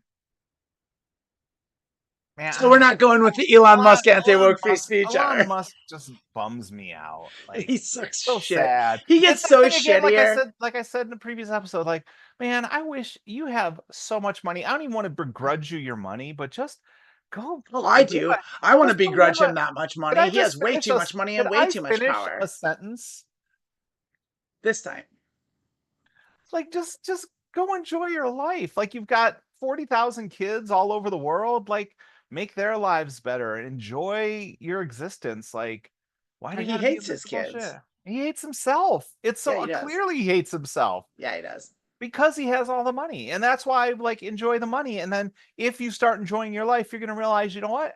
Enjoying things and doing good things makes me feel good. And so I have all this money. Why don't I make people feel good? It's crazy how those people never figure it out. It's like, and it is kind of a tragedy. And it's like, if there is any justice in this world, it's kind of karmic justice like that. Whereas like these people that are like so shitty, actually, like J.K. Rowling, it's like she's just sitting there festering over and getting angry about like her mold infested house. Yeah, and just like even she's sitting on a pile of gold like a shitty fucking moldy dragon, like just sitting there and like just spewing out hate every chance she gets, thinking she's saving the world, and like everyone hates her, and like what kind of life is that? Like what? Right. Like what why do you choose to be so shitty? And it is because they hate themselves, and they hate themselves because deep down they know they're a piece of shit that no one likes. And like there's a real solution to that is don't be a piece of shit. Just be nice. She has the money where she could just go enjoy, go to a beach house in Everton and enjoy a cold, gray July morning and have a cup of tea and just enjoy life. And instead, she chooses to be her. So, go to the Isle of Wight, have fun. Yeah, like just go to Bali for a minute and just sail on a boat, do anything. Like when you've got that much money, like. And go to Dave and Buster's. I don't. Yeah, go to Dave and Buster's and play a game. You don't have to worry about tokens. You have so much money. Play a racing game and race across. Like play across the racing game where you race all across the country, like Cruising USA, and just dump quarters in till you get from New York to LA. Just do it. Just make it all the way across Cruising USA. You have something you could do. Like there's so many things. Anyway, that's all I got there. You want to do a culinary delights? I think we should do a culinary I think delight. we should do a People culinary demand delights. culinary delights. People demand a culinary delights. All right. All right. Well, I will wait till you finish proving that you're trans. Why? You can count down. I'm In not doing 5, anything during the countdown. 4, 3. 1. Ladies and gentlemen and friends beyond the binary, welcome to Culinary Delights. This is the show where two Midwestern ladies talk about recipes that are gonna save you money and time and help your life out so well, and you're gonna be so happy that you know about these recipes, and then you're gonna make these recipes and maybe you're gonna feed your kiddos, or maybe you're gonna just like make them for yourself and your friends, and you're gonna be the hit party. I am Amanda Bonanza, and this is my good dear friend Lilith Electra. And how are you doing today, Lilith? I am doing wonderfully. I am excited to see what kind of culinary delight we have for everyone today. Well, we do have a culinary delight. It is another vintage recipe. I've been bringing a lot of vintage recipes to the table because it's really easy. Like, it's easy in this particular time. The mid-century United States is a wellspring of, shall we say, interesting recipes. It's kind of amazing America survived the 50s. We've had this discussion before, but I also feel like having it again isn't the worst idea, which is like they ate some weird fucking food back then, and it is like, oh my goodness. And this one's no exception. This is weird. I think I got this one. We'll just go into it. I'll share my screen and we'll see. Let's take a look at this thing. So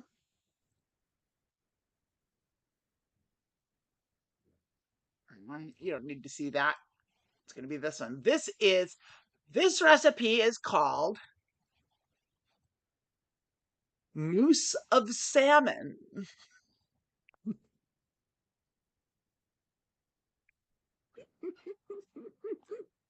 No. So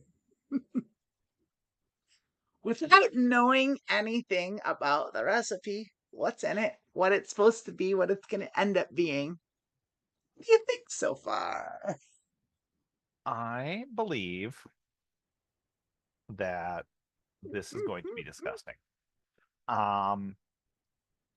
It also reminds me, my boyfriend's grandma every year throws like a big Christmas Eve party, and she has food out, and everyone from the neighborhood and from her church, and they're all great people, so it's not like it's never anything for me that's like awkward. Everyone's like super accepting. I love it. And the one thing she has that my boyfriend always makes fun of is like a shrimp mold, and it's basically like a one of those old Jello molds, but it's got like some sort of shrimp mix in it, and you eat it with crackers. And we always show, and I assume it's gonna be something like that. It's gonna be like, take an immersion blender, put it in the live salmon, throw in it's like, catch a salmon, stab it with an immersion blender, just mix it up, and then throw in some cream cheese, and you're done. Wow, I mean, that sounds horrible, but like, I mean, ethically, the things we do to seafood is really bad anyway. It's like, I mean, how we treat lobsters is really, really shameful. Or this is going to be some sort of hair product that will give life to my hair. That's what I did. I got a recipe for a hair product, homemade DIY mousse. Yeah, or it's going to be a salmon with a bitch ass pompadour. Yeah. Well, it is indeed. Let me see if I can find my way to get there. Yeah, I gotta struggle with tech for a second. I gotta figure out how to do it. It's okay. You can edit it before you put up, so the people watching the recorded version will think like this. They're gonna. When I edit it down, it's gonna look really good. Edit it. I'm gonna be like jumping all over the place. Well, you do that anyway. I've got a method for that. I do. I've got tricks. I got tricks up my sleeve for editing, so don't you worry. I got that covered. But we are here and we're gonna move along. So let's take a look and see exactly what it's all about. So this comes from vintage recipe cards, I bet. just like Mom used to make. I think we've done a one or two of these before. Classic. Was the prawn stuffed apples from here? I think it may have been. That It feels may like have been. Yes. Yeah. It's like, well, this one is mousse of salmon. And as you can see, it's categorized on the card under convenience fish. What does that mean? What does that mean? A convenience fish. It's a convenience fish, mousse of salmon. Convenience fish. You got your gefilte fish, you got your swordfish, you got your convenience fish. Convenience fish. Pick up a hunk of salmon at that gas station when you're gassing up. It's also a Weight Watchers recipe card, so this is yeah. a good one. Is Weight Watchers still a thing? Yeah. You can still do that. You can join Weight Watchers. It's super expensive. All that stuff went way up during the pandemic. I mean, it makes sense. Like, it's like that's I put on a few pounds during the pandemic. I won't lie to you, but I've yet to shed. Yeah. I would say that, yeah, if you made stuff like mousse of salmon, you'd probably lose a lot of weight too. Like, not going back for seconds. Is it because of the low calorie, like high energy mousse of salmon dish, or is it because of the bulimia I would develop? It's because it's probably going to look like orange slop, is my guess. What? I mean, let's take a look here. We could. Before we move on, I do want to print out that this is from 1974, so it's a little later. I think the prawn stuffed apples was from 67. So that was like, the Sergeant Pepper years. Now we're moving. This is the Eagles. This is the Eagles here. So like the nation has entered a national cooling down period from the 60s, and it's trying to mellow out, man. And they're listening to the soothing sounds of Don Henley and Glenn Fry. So like, I want you to take that into account. The vibe. Man. What happened to all the fruit that was in my seafood? It's like, bro, we've moved on. Now we're moosing our food. Okay, so we're taking it down a little. We're gonna moose our food. Moosing the food, bro. It's gonna be chill. It's gonna be real chill. It's gonna be groovy. We don't need a whole apple in here, man. We're chill with some mousse. Yeah, we're chilling out with some mousse. We're chill out some mousse. Gross. There's a lot of ingredients. Oh my god. Christ. This is gonna take a minute. Oh wait, the second one. There you go. Unflavored gelatin. Classic recipe. One envelope. Yeah, one envelope. More fish jello. That got the entire country through the 70s. Is a one envelope of unflavored. The whole boomer era, like really, everything. Like they just love their gelatin.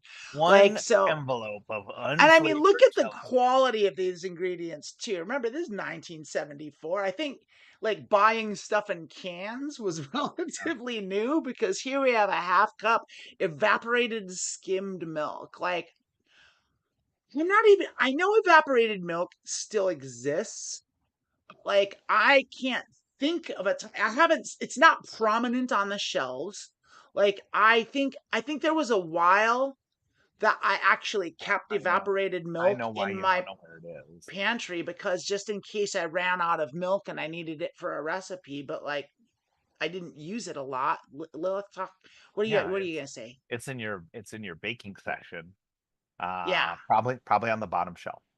Yeah, well, I think it's kind of out of the way. Evaporated skimmed milk is weird. It is, isn't it? It's weird. But it makes sense in the sense this is Weight Watchers. Because remember, this is Weight Watchers. Oh, yeah. In 1974, when any fat was bad, that's what they thought back then. Is their diet was like, well, people, if you're overweight, that means you've got too much fat, which means fat is bad. It's like they didn't really understand it beyond that. They're like you're fat. It's gonna help is smoking cigarettes. You're fat. Filterless Winchesters are what you need to lose weight. Well, no wonder you're not losing weight. And it works like a charm on these cigarettes. Exactly. Jesus. Yeah. 1/4 cup cold water. Yep. 1/4 cup boiling water. So like they've separated that. So that's good. That's nice of them. Well, I mean, you really can't have them. And it is, If you mix them can't. together, then you've got they're neither. yeah, you've got warm water is what you've got. Is 2 tablespoons lemon juice. Yep, makes sense, especially with salmon. Yeah. Sure. 1 tablespoon dehydrated onion flakes. Okay, yeah, fair enough. Sure. 1 tablespoon Worcestershire sauce. 1 tablespoon vinegar. All that. Going back. Worcestershire sauce makes me think of the time we made sloppy Joe meatballs. It was so delicious. I made them again, and did you? Yeah, I don't think this is going to get to that level. This recipe is not going to. Oh no, this is not going to be as good as the meatballs. No. No, but I saw Worcestershire sauce, and it made me think like, yeah, Worcestershire. There you are. Worcestershire sauce has been in a lot of the recipes we've done, and I think it makes sense because it's a great sauce for anything with meat in it. Like it just complements any meat really well, even fish, like anything savory, really, because it is a savory, complementary savory sauce to savory things. And so this is clearly going to be a savory dish. What with the onion and the half cup of it and the unflavored gelatin. Oh, that's savory. Savor that flavor, baby. Just a clear, unflavored gelatin. All right. We got vinegar. We got salt. We got 3 tablespoons of mayonnaise. Can't have anything without mayonnaise in the mid-century. And then in the 74, you're putting mayonnaise in it, baby. 12 ounces drained canned salmon flaked. Don't use fresh salmon. Don't ever use fresh salmon for anything. Always eat your salmon out of a can. Oh. We need canned salmon, unflavored gelatin, and evaporated skimmed milk. What do you think of these ingredients so far, Lilith? This is so depressing. It's gonna be so good. It's gonna be so good. Honestly, this is like wait. This is like if capitalism was a recipe. It was like you got canned salmon, you got unflavored gelatin, you got evaporated skimmed milk. It's just all shit that shouldn't exist.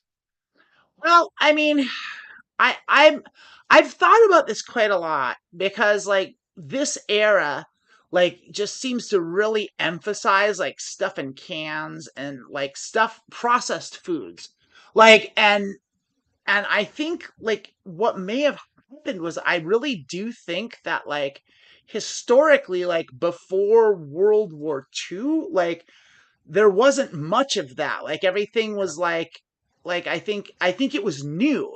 I think it was like maybe it was a little earlier than that. I don't know if like it all coincides in like TV dinners became a thing. Yeah, like TV dinners, the microwave oven, like all of these. That was later, but it was like the convenience of like the 40s.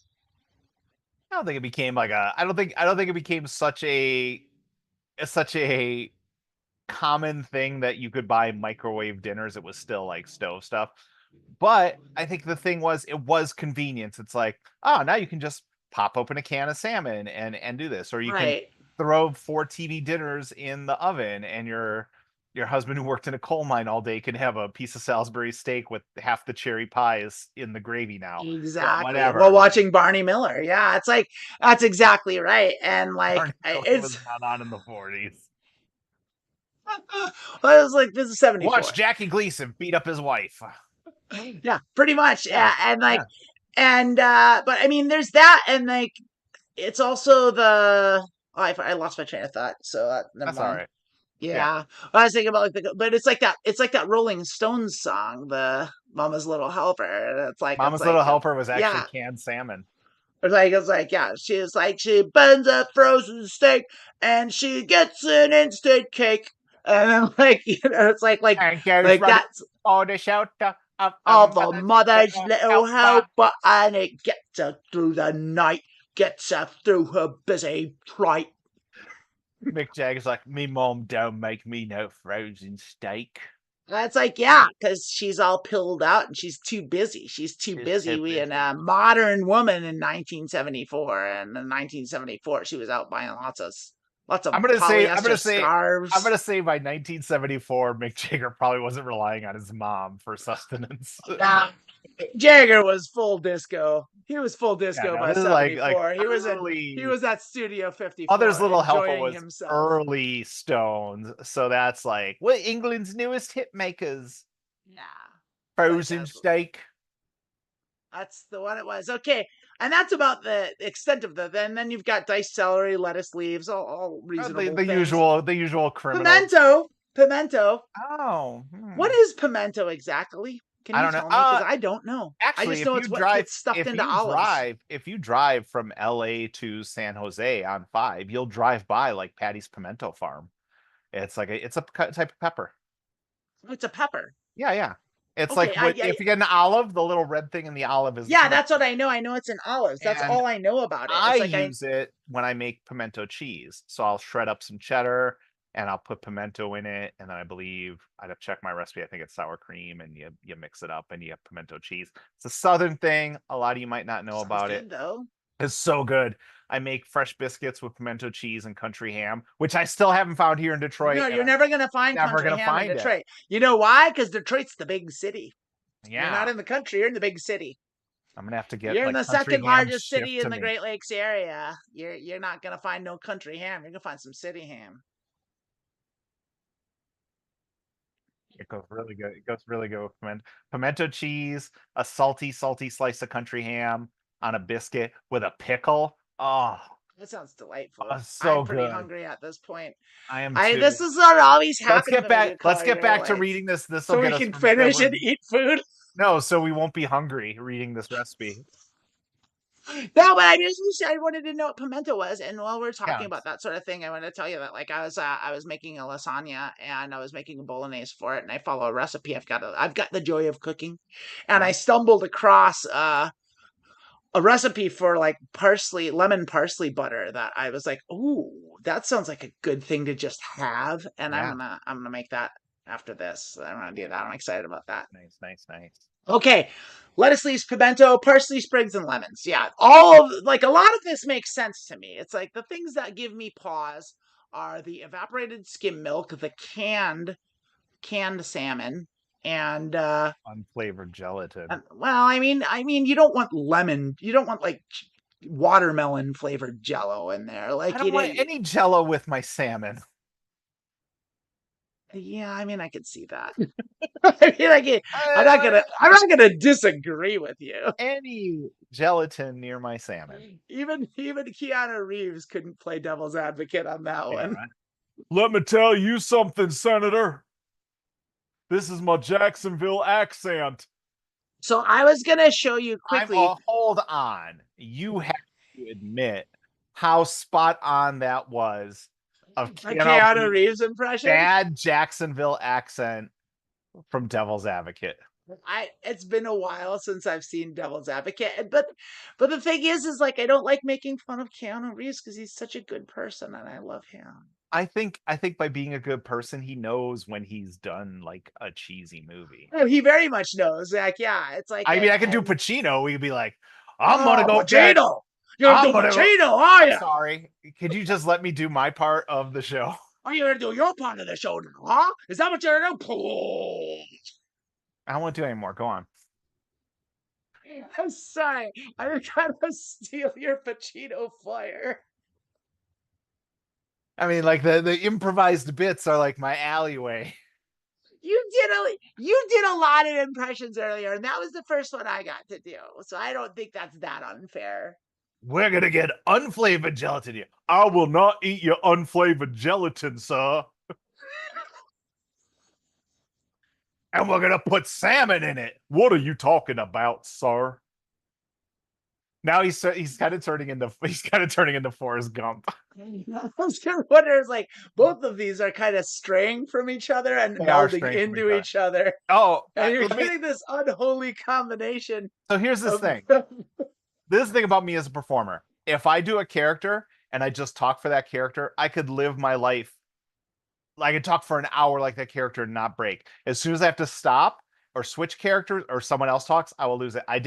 We did at the festival I was just at, we did a jam where you just got randomly paired up with someone, you did a scene, and I started with a British accent, and I went through 3 different types of British and Australian over the course of this scene, because every time I stopped and they spoke, when I picked it back up, I lost the You're accent. in a different region of I was in a Earth. different, I was in a different part of England, and then finally Australia. Oh, you made it to Melbourne?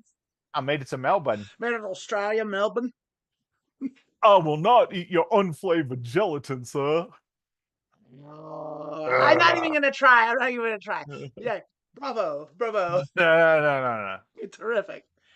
So that's our ingredients, and this is our instructions. Now I'm just showing you this because like this is how they were on the website, and I it was do much smaller like than not that. having like directions lined out, just like a paragraph. So Just this like, is don't how you tell me prefer your steps. directions. You like it Oh like this. yeah, who wants a step-by-step instruction where you just have a paragraph to read through? Exactly. What Like a it's like, oh, convenient just way. like you read it, like you read your directions like a novel. Like, Yeah, now, in all fairness to the website, this is yeah, just they were photographed. They were recipe cards, so they sure. were like photocopied and put in there. But they were like, so in all fairness, this is how they were and how they had to fit it on a recipe card that was like 3x5 card. And in all fairness, that is like a reasonable way to do it. Like these are the kind of things you kept in a Rolodex. And for those of you that are younger, if you don't know what a Rolodex is, it was this like thing where you kept it kept cards, and like it was a wheel, and you spun them and you turned them, and that was like it was a method of organization before there were personal computers. And this is like every office had a Rolodex, people had Rolodexes, but like there's no such thing as, I don't even know if you could get a Rolodex anymore. I mean, I have a cedar box with recipe cards in it. Yeah. That I would say that if Do they when have I the little holes for a Rolodex? no, they just sit in the cedar box, and the Yeah. cedar box has dividers in it. And I would say that when I die, whoever inherits my recipe box will not be able to read any of the recipes that I've written in there, because I've written them by hand and my handwriting is shit. Well, that's the best step, and I'll tell you, I'll take it a step further. When Yeah. you do die, Yeah. don't bequeath them to anybody. Instead, before you die, Yeah. that's treasure to be buried. Oh, You take I that thought and you you were gonna find tell a me. good spot and you make a map to it. And that's what you leave them. I thought you were gonna say like leave it to the Library of Congress or something. No, stuff like that to me is the real buried treasure. Like, I mean, you could bury gold or something. That's not, no one's going to be upset if they find gold in the treasure box. Like I have a friend, for example, who's a bartender, and he's like a world renowned, like top 100 on earth rated bartender. He's phenomenal, and he has a book. He showed me his book of his personal recipes, and I will say this without hyperbole, without exaggeration: every single drink he's ever made me is the best version of that drink that I've ever had. And he's made me like drinks that I've thought I didn't like. And I had his and I was like, okay, this is what it's supposed to taste like. Now I understand. And he showed me his book, which was like maybe a little bit bigger than a little black book, like, maybe like about a 3x5, like just journal, of a black journal. And it had stuff stuffed in it and everything. And I just looked at it and it was just like, this is it. This is a treasure. This is treasure that should be buried. And you take that and you bury it in a box somewhere and you make a map to it. That's a way better thing to leave, because like that's The cool real as shit. Not enough people are burying treasure. the real lasagna was the friends we made along the way.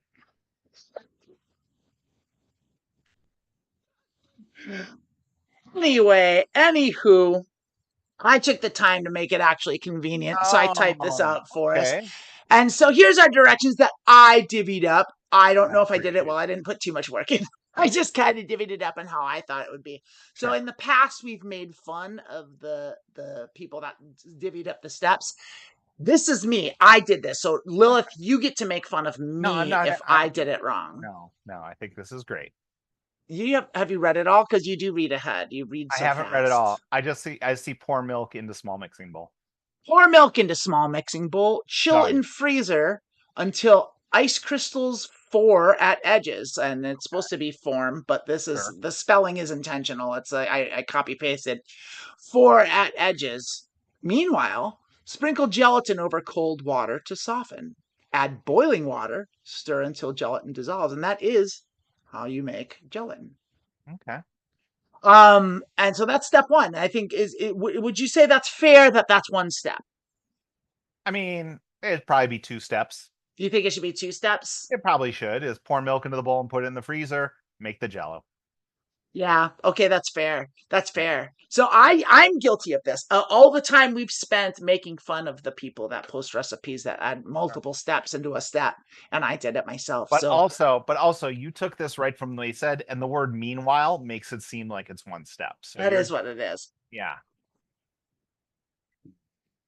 Yeah, because that was what I was thinking. While it's freezing, but like, no, it's not that. It's after it's there, then you do it.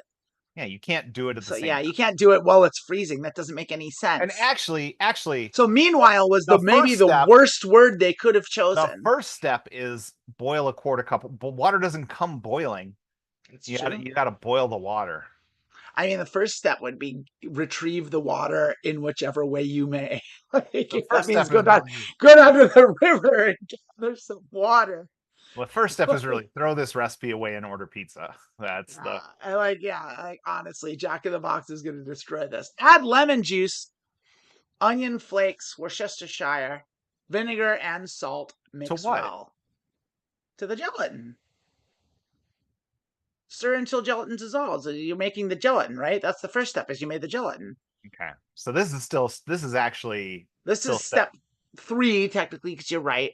Yeah. Okay. So like, and already I'm seeing a place where I could have divided it again. So like, step 3 would have been add lemon juice, onion flakes, Worcestershire vinegar, and salt. Mix well. That is God. its own step, Yeah. right? Yeah. I'm sorry. I'm getting a little ahead here. Okay. Pour mixture, a few drops at a time, into mayonnaise, stirring constantly. Just nestle that into the mayonnaise. Using chilled beaters, whip milk at high speed of electric mixer until stiff.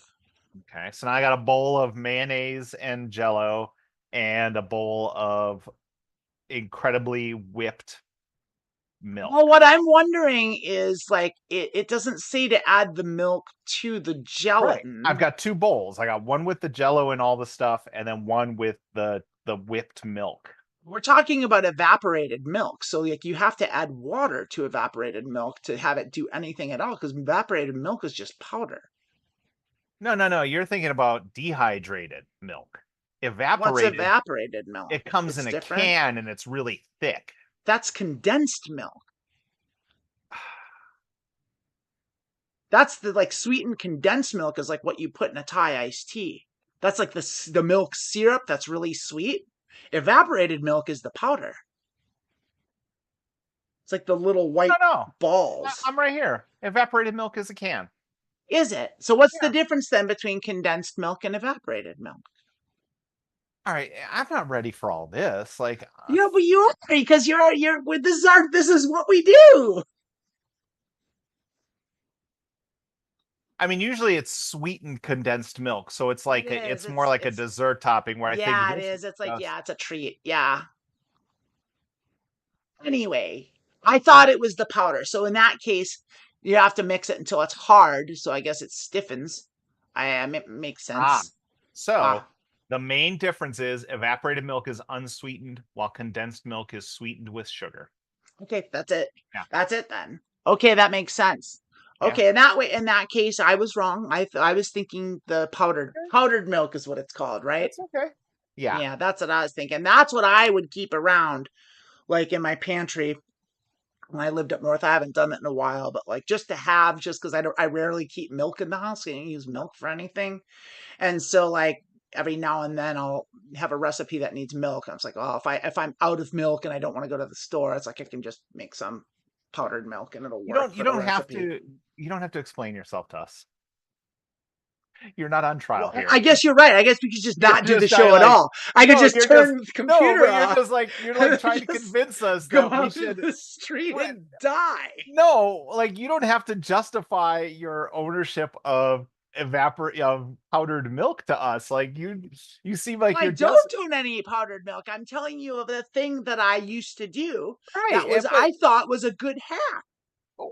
okay. I'm trying to be helpful here. It felt like you were like trying to get, like you were looking to be No, validated. not like please don't judge me for having evaporated milk. That's But not what sometimes that I don't have was. milk. Okay, that's what it came off like that. Just so you know, I apologize for it coming did off come in the off way. like you were trying to justify your purchase of evaporated. Oh, you're making fun of my powdered milk, are you?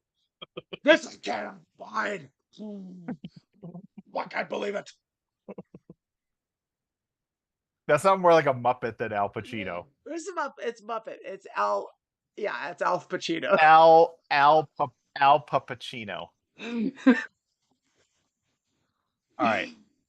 And here's 3 words you never want to hear, Sentinel. Fold in salmon. Fold in salmon. Fold that salmon in. Yeah. So like you got. I mean, it makes sense. I know what that is when you fold something into a cream or something. But yeah, fold in salmon like does sound gross. And the fact that it's canned salmon, I'm really not happy about. No. But it does kind of make sense. Like it would be easier. Like it's like more of a because it's like a tuna salad. I eat canned tuna all the time, so canned salmon. I guess that's fine. It's like there's so much about this that bothers me though. Fold in salmon and diced celery, great. Yeah. Fold in gelatin mixture. I thought just so you know, I'm confused already. You're folding this into the milk. whipped milk, and I was already assuming you were folding this into the Jello. That's what I was thinking, and so already so it's like, oh, it's a good thing I read ahead and kept it in the same section here. Also, hopefully you don't get this far in to realize you need a fish-shaped mold to finish this. Right. Let's hope. Let's hope you read. Well, that's because if you were doing it organically, you would have read this like the novel that it is, the fine prose that is here in paragraph form, much like Sir Isaac Newton outlined calculus in Principia Mathematica. Ugh. Great summer reading. If you ever like a little summer reading, a little light summer reading, Principia Mathematica. It defines calculus in novel form. So until said, spoon mixture fold in the gelatin mixer, spoon mixture into 1 quart fish-shaped or other shaped mold. So it doesn't have to be fish-shaped. So it's just a mold. You put it in a bowl. Put it in a mold. Just leave it in the bowl. Leave it in the bowl. Bowl's a mold in many ways. Yeah. Many ways. A bowl is a mold. A bowl is a mold. Bowl's a mold. A mold's a bowl. It's not the black mold worming its way through J.K. It's not the J.K. Rowling's kind of mold. Not that kind of mold. Don't be a piece of shit now. She does have fish-shaped mold on the walls of her house, but she whatever. She does have fish-shaped mold on the walls of her house and inside of her walls. Ugh. Creeping into her mind, making her be horrible. Unmold onto lettuce leaves on serving platter. There's another word you don't want to hear while cooking. Unmold. Yeah. And this doesn't tell you the hot trick to unmold your gelatin mess is I don't need to know it. I'm never going to be molding Jello. Yeah, you are. Because we're going to make Grandma's Sunshine Salad. But they told us in Grandma's Sunshine Salad, and it is a good tip, which is you heat some water up, and then you just rest the mold in there, and then it'll just fall right out. And it'll just come right out. You'll attach it from the cold pan. And that's what you do. And so, unmold onto lettuce leaves on serving platter, garnish with pimento, parsley, sprig, and lemon. Divide evenly. Makes 3 luncheon servings. Only for lunch. If you eat this for dinner, you're going to hell. No, this isn't for lunch. This is luncheon. It's different. This is for remember when we saw that one that was it's for ladies' for luncheons. This is fancy schmancy. This is for a luncheon. This is a side for your ribbon loaf. Right. This isn't something you put in your husband's lunchbox and he takes up onto the construction site and sits on a girder and we have eats. kind of drifted away from the conceit of feeding our hungry boys to Yeah, we were told not to do that by management. feeding the neighborhood, the neighborhood ladies who like stare out their blinds at what's going on in the neighborhood. Exactly. Yeah. That's what this is. This is for the book. Yeah. This is for the book club. You'll never have to host again. That's true. And this is what we got. This is our final result here. It's a look at I like how they garnished with whole lemons. Garnished with lemons. And they There's just just fucking lemons rolling around everywhere. Just toss a couple lemons. Here's the lemons. Here's the lemons. We got some lemons here. Get your lemons. I bought a bag of lemons. I just dumped them on the table. Some were on the table, some were on the fish. But I loved it. There's some grapes over there. We got the doily on top of the plate. It's a beautiful photo.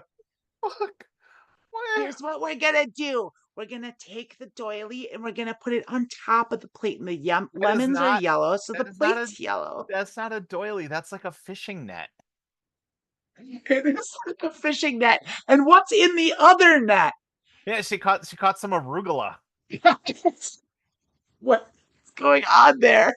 What is going on with this plating? And this just and goes back like to this a delicious glass of cold water enjoy. This all happened before the phrase "you eat with your eyes first" was coined. Oh no, this was pinnacle advertising in 1974. This is foul. No, this is like because the Eagles are saying, "Hey, take it easy, You're saying enjoy this. Take it easy. You don't need to slice your lemons. Take it easy," says Don Henley. Every person who is part of the Weight Watchers Recipe of the Month Club, this comes in. They get their card. They look at the picture. At no point does anyone go, "Why are there just 3 whole lemons on the plate? That doesn't make sense." It doesn't make sense, but look what they did with the pimentos. They gave the salmon some fins. They missed gills. They fucked that up. I would have coated this in like tortilla strips. Give some crunch to it. Crackers. I think crackers are the thing. Some Doritos. Something with some Cool Ranch Doritos, baby. Yeah, Cool Ranch salmon mousse. Just a little bit. I mean, tortilla chips would work easily. Pita chips would be great. I think. Not great. Nothing's gonna be great. Nothing's gonna be great. Nothing. Maybe I think about kind of like a tuna salad. I could see how this would be. It's just tuna, mayonnaise, and pickle. This has like Jello and like whenever you add because gelatin's a thickening agent. It doesn't have to be no, we did make a mold. We put it in a mold. Fish doesn't have to be thick. But dips can be good when they're thick. It's a dip. This is 3 servings. You're just eating this with a spoon. Yeah. Oh, I hate that. But you're right, aren't you? This is just you eat it and why? I actually feel like I should make this one. I mean, a couple of times they'll surprise you these recipes and this is gonna be disgusting. Oh, it probably will be. I'm gonna make it and I'm gonna eat it. I still haven't made the peanut butter and onion sandwich. I have all the stuff. I could make it today. All the stuff. I have peanut butter. I have onions. And mayonnaise. Ugh. The mayonnaise is key for the peanut butter and onion sandwich. It's the coup de grace. Yeah, I mean, this is. I can't approve of this. Well, it doesn't look like a lot. Look how what it is compared to the grapes. That's just a relatively small plate. I don't think those aren't grapes. Those what are do you think those are like some sort of decoration. Those look like grapes to me. They're like carved balls that are stuck together on string. Oh, you're right. You're right. That's not grapes. That is because I think maybe that's so they're going for a whole nautical theme here, I guess. That does seem something you would find in a boathouse. Yeah. This is what you attach to the buoys. Bobbers, so that something's biting your line. I don't know. Well, I also have what I also are have they some bad doing news. here? I have some bad news. They forgot to put the anchor in the shot. Yeah. I do have some bad news. What's the bad news? So as always, I put out a call for reviews, Yeah. and I wasn't clear that it was moose of salmon, and Oh. I actually have a moose who has written a review About salmon. of this of this moose of salmon. Oh, okay. I thought maybe you had a moose reviewing salmon, and it was like, oh, 5 stars. I love salmon. No, yeah, I mean, who doesn't? I mean, salmon's great. Why There's a kid, a why are we bear. doing this to salmon? That's the question. Why are you doing this to salmon? This bear reviewed salmon. Rave reviews. Yeah, it's great. No, this is a moose, and actually, this is the best reviewed thing we've ever had from one of our guests. It was a 10-star review. A 10-star. A 10-star review. 10 stars. This That's so moose many apparently stars. does. Where do you put them all? Where do you put them all? Well, why don't we read what he says? Let's hear it. See, now I got to get the voice, and I'll do the voice will be consistent the whole time.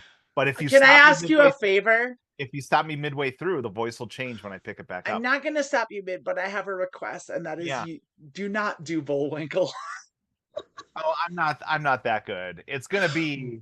However, I will accept Dave Coulier's impression. An impression of Dave Coulier doing Bullwinkle, I would find perfectly acceptable. I don't know any of that. I mean, I can do it as well. Hey, Rocky, come watch me pull a rabbit out of my head.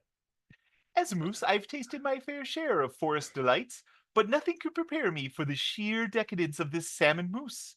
The creamy, velvety texture was an absolute dream, perfectly balancing the rich, savory flavor of the salmon with a hint of something that reminded me of a cool, crisp river.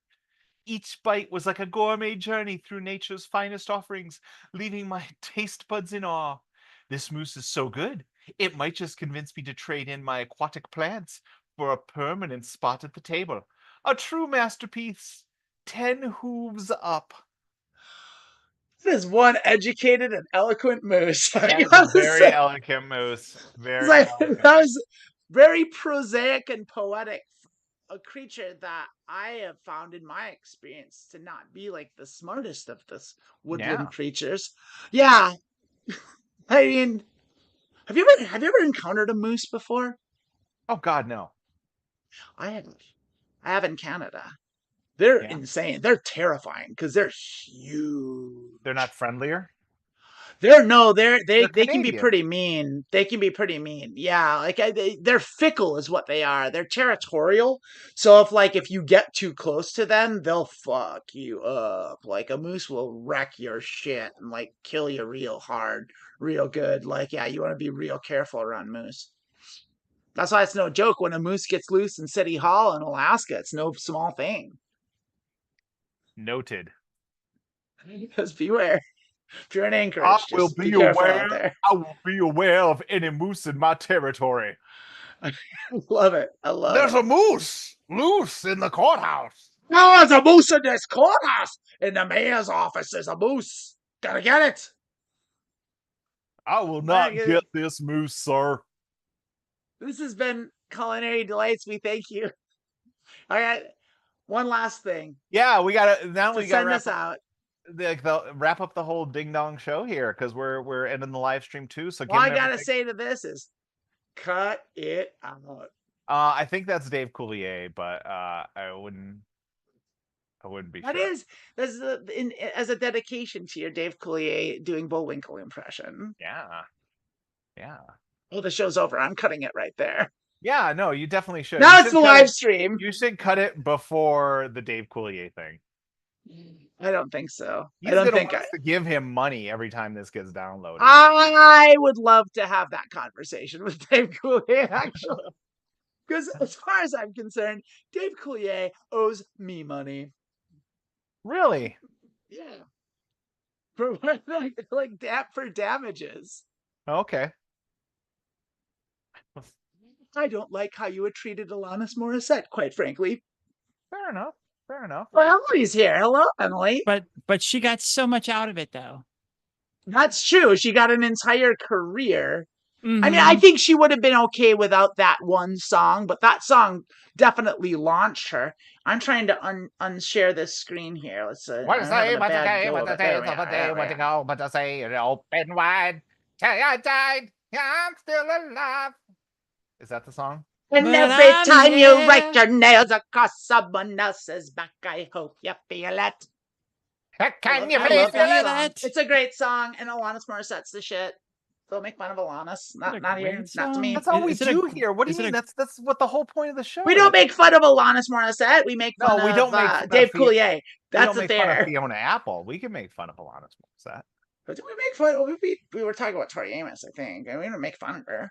I got nothing against Tori Amos or Fiona Apple. I think I they're both know. kind of cool. I'm not going to make fun of Fiona. And you know what I think they're known for, right? If I'm getting this right, the Lilith Fair. That is true, Lilith Fair. But I think that Wow. was more like Sarah McLaughlin. I mean, don't know any of the things. I was putting it And out there as Lilith Fair maybe. was Sarah McLaughlin's I thing, and would she's from also Halifax, and we mentioned Halifax. I would It's also all like to coming point full out circle, folks. that Wow. that Just wow. you like hate Dave Coulier, but you're not gonna hold anything against someone who dated Dave Coulier. I didn't say I hate Dave Coulier. I said I think he should give me money. If Is he he pays I me, can't. me and Dave Coulier can be cool. But you gotta Yay. give me $25,000, Dave Coulier. I think you owe Coulier. me that at Do least. you think Dave At Coulier has least. $25,000? I think Dave Coulier does have 25,000. I think he's got several million, and I'm Hold sure he's on. doing Hold on. just fine. Let me go Yeah. Google. Oh, you're gonna look up his net worth on Google? I'm That's just gonna never go. right. Does Dave Coulier? Net worth No. Does Dave Coulier of have $25,000. $25,000? Ask ChatGPT. Well, hire Dave Coulier for a corporate event or a performance. How much do you think it costs to hire Dave Coulier for a corporate event or performance? You know what? I think it costs $25,000. $25,000 to $39,999. Not $40,000. Not $40,000. $39,999. for what, 1 hour? I mean, whole event. if you could Whole spend event. an hour with Dave Coulier, he should be paying you. I think it's for the whole event. That's what I think. It's like you've got for 50 grand, you've got Dave Coulier for the night. So yes, I forget. Dave Coulier. Well, I mean that's assuming he's gotten a gig, which I would think he probably has. Well, Like, he could come to perform. So probably an hour-long set of cutting edge stand-up it's comedy. 15 minutes. Who knows how long his set Cutting is? Like edge. 10? Just Perform at a corporate event, a fundraiser, a private party, a social media campaign, a fair or festival, trade show or conference, endorsement project, or hire Dave Coulier as a guest speaker. Please submit the form to our agency. I'm going to submit this form. See if we can get Dave Coulier. No, I'm just going to see, hey, for $25,000, how long do I got you for? I got some landscaping I need I done. got some questions here. Yeah. Dave Coulier is my slave for a day. Hey, Dave, get me a glass of water. I gotta get going. I love y'all. Good show. All right, Emily, we'll see you later. I'm not going to finish filling out this form. This seems No, like no, please don't fill out forms during our live show. What's your phone number? Wait, And are your we email. wait, we're still live? I thought you cut it. No, that was the end of Culinary Delights. We're still live. You're on the show now, Emily. Oops. Ladies and gentlemen and friends beyond the binary, this is Emily Kalin. She's cracking wise right along with us. It's real. I'm cracking chat wise. That's good. I think I killed chat by overdoing it with my jokes. Yeah, yeah. I mean, I don't know what it is. No, Anyway, I think that is it for the rest of us. We're gonna try a new thing. I didn't talk about it. I ran it by Emily. I didn't run it by you, Lilith. But it doesn't really concern you. I'm gonna stick around. Doesn't concern me. After this, no, because I mean, unless you want to What are stick you gonna around, do? you can do it. I'm gonna play poker. I'm gonna do a live I'm not stream gonna of stick around poker. for that. Yeah, I didn't think you were. But for those of you that would like to stick around, I am gonna stick around and I'm gonna live stream poker. And if you are going to stick around and you'd like to watch me play some poker, and I'm gonna do a play and explain where I play and I talk through what I'm doing, why I'm making the decisions I make, and kind of give any instructions and advice on how to play poker. And that's my plan. That's what I'm going to do. We're going to try this out. If you would like to watch, I would take, let you choose the game. I'm either going to do Texas Hold'em or I'm going to do pot limit Omaha. It's going to be like micro stakes, low stakes. And so I'm not a professional poker player, but I'm a decent poker player. And so you can hear my methodology, learn a little bit about it, watch me do what I do. And that's going to If happen after a break here. But yeah, if someone like contributes like $20 or whatever, would you play like cribbage or just like what? no, because I don't have a cribbage app and I don't know how to play cribbage. But like what I would like, if you are going to You're watch, from Wisconsin. You don't know how to play cribbage? I What'd you never do at once played cribbage, Thanksgiving? never once in my life. Oh, My grandma had a cribbage board and I know what to it be looks like, but fair, to be fair, I also don't know how to play cribbage or sheep's head, but I think sheep's head is the same as every other number of games that do the same thing. in the late 90s, in the early days of the internet, when I first had America Online, I Ooh, I learned how to play bridge, and I played online bridge for a real short spell, a couple months. I got into playing bridge online, and just because I wanted to know, and I think the inspiration for that was like there was a thing Anna in the Reeves. newspaper. There was a bridge Yeah, thing yeah, in yeah, the the bridge thing. newspaper. Yeah, the Yeah. bridge where like here's what you do in this specific scenario. It's like I don't know what any of this means, and so I was like, I figured out. I read some instructions. I played bridge for a while online. It was kind of fun. hmm. Um, Similar to that, this is going to be poker. And so we're going to learn how to play poker. If any of you are interested, please chat. Just if you want to see Pot Limit Omaha, just type PLO in the chat. If you want to see Texas Hold'em, just write Texas or TX in the chat, or just type it out. Either way. And whichever gets the most votes is what I will play. And if no one votes and no one watches, then I'm just going to play what I want, which is probably going to be PLO. Well, I'm going to eat a piece of black licorice and You are going to do that. yeah, and go play Gross. a video game. Oh, it's so good. Shut up. Yeah. I which video game are you gonna play? Um, Fallout 4 probably. Have Still, you did you know Fallout London's out? not for PS4. Oh, I think it's a PC only thing. I ain't gotta do that. Yeah, I understand. But like Well, I forgot about that. I'd heard about it a couple years ago, and it's like a mod for Fallout 4, I think, and it just like it's a whole thing. It's a whole new game just running on the Fallout 4 engine. nice. All right, I'll Yeah. let you go play poker.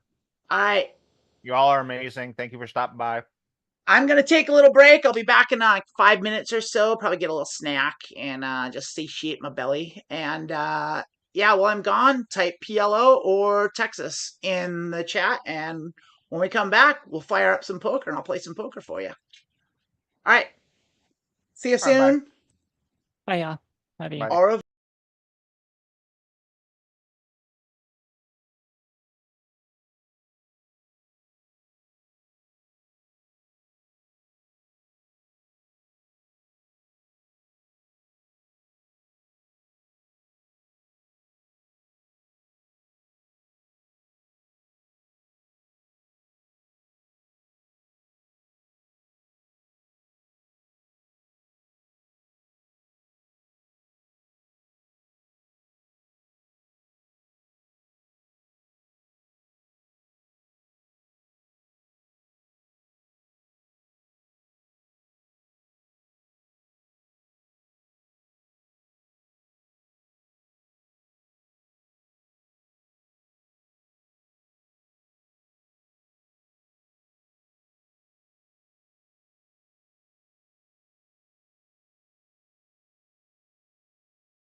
Hey everybody, if anyone's still left, this is Amanda Bonanza, and I'm here. I want to play some poker. I am in Ignition Casino. It's an online poker site.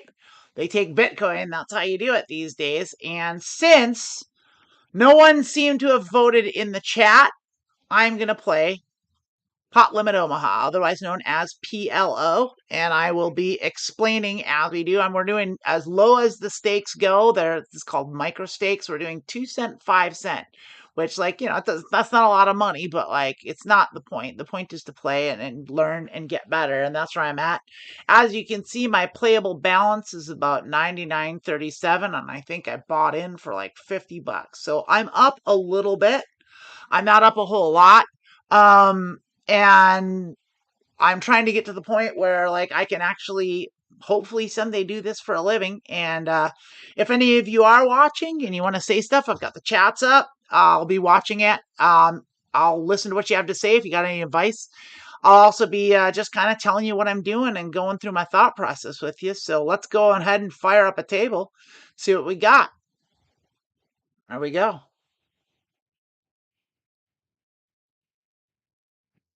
I'll bring it in here. Here it is. We're going to get rid of the commercials.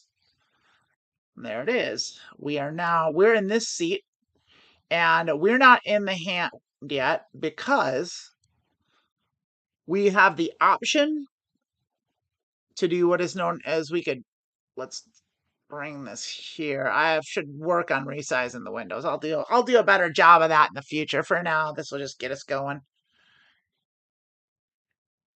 But right now we're watching what everyone. So already we saw people go all in, which is buck wild, and I'm gonna kind of turn the volume down on this a little. I don't think the volume's coming through for the application, which is just fine. It's just a little noise it makes. That was significant. So now we're in the hand. Jack, Jack, Queen, 4. That is a good starting hand. In Omaha, if you don't know, and especially we're short-handed with 3 people, so I'm going to raise. I'm going to pot this, which is the max you can bet. I'm going to raise that. We're going to see what everyone does. We got 3 calls. All right. I hit a very good flush. I have ace, 2, 8, jack, queen. I have a queen high, ace high flush, queen. The only hand that can beat me, I'm checking by the way, is the king high flush, and I don't think either of them have it. And now that comes in. So now I have a straight flush draw. So this is a very good hand. It was checked around. So I'm just betting pot. They're probably gonna all fold. I'm gonna do 3/4 just to maybe someone will call on the off chance that they think I'm bluffing and stabbing at it. But pretty much I'm probably just going to win what's in the pot. Oh, there we go. We got a caller. Look at that. All right. So now I'm definitely betting the pot, and they're almost certainly going to fold. So let's see what happens. He called, and I win the pot. So this is a great start. We've got 2 calling stations, and one of them has a lot of money. That's big blinds. I'll explain what that is later. Now I'm in the small blind here, and I've got 2 suits, but these are bad cards, so I'm getting rid of them. I'm not going to play those terrible cards in the small blind, which is the worst position. So when you flop the nuts, it's easy to play poker. It's when you don't. That's when poker gets hard. So let's watch what these 2 do and think about what range they have. So this guy, I don't even remember. I wasn't paying attention because I was blibber blabbing. And so now the board has 2 10s. This guy I'll check because he's out of position, and this guy folded to a 1 big blind bet. I'll bet the last hand this person had clubs, but they had worse clubs than me. That would be my guess. Or they had 2 pair and they were just calling. 7 3 8 8 on the button. Also not a great hand. There's no suits, and 3s are bad. And in general, just in playing Omaha, if you see a card lower than a 5 in your hand, you kind of got to just get rid of it, even if you are on the button. There's a lot of schools of thought will say that you can play any. Now, I would have hit a set of 8s. 8 8 8 jack 6 would have been my hand, and that would have been a good hand to have. But a set comes 1 out of every 7.5 times. That's your odds of flopping a set. But now I'm looking at a straight, lots of straight draws, and I would have lost to a straight. So I would have gotten a bunch of money in and I would have lost. That's what I would have done with that sand. That's why the low pairs aren't great. You really want to go in with 9s or higher in Omaha. And so we've got another player here. So there's a raise. I'm on the big blind, and that incentivizes me to call because I've got a discount here. I can call for 4 big blinds, but it's not a good hand. I've got a king high. I've got a dangling 5. I'm just going to let it go. This guy has chips and obviously likes their hand because they brought in from the small blind. So I'm just going to get out of the way. I would have had a good straight draw. So an ace would have brought the nut straight for me, and I also have a backdoor flush draw. Now that changed. Now the hearts, my spades are no good, and I have a king blocker, but that's not good enough. The ace blocker you can do something with because you know that someone else doesn't have the nut flush, but based on the fact that I potted the one with the not nut flush and this guy called anyway, I'm not going to try bluffing against these people. And at these stakes, I'm not going to try bluffing very much at all. I'm going to make my bluffs very strategic. Like, there are ways you can bluff, and I'll show you what they are when they come up. But for now, what we want to do, now I'm still in the small blind somehow, which is a drag. Oh no, I was in the big blind before. So this is 10-10 king 5 with a suit and a king, so this is a much better hand. I'm going to raise it, and the reason is because I've got a higher pair and a king and a suit, and because no one raised before me. And this person likes to call, and so I've got an ace, and I'm out of position, so I'm going to check. And they didn't bet. They insta-checked, which means they do not have an ace. So now I am going to bet because I do think I actually have the best hand, but I'm only going to bet half pot here because it's not a great hand. We're going to see what they do. They called, so they might have something.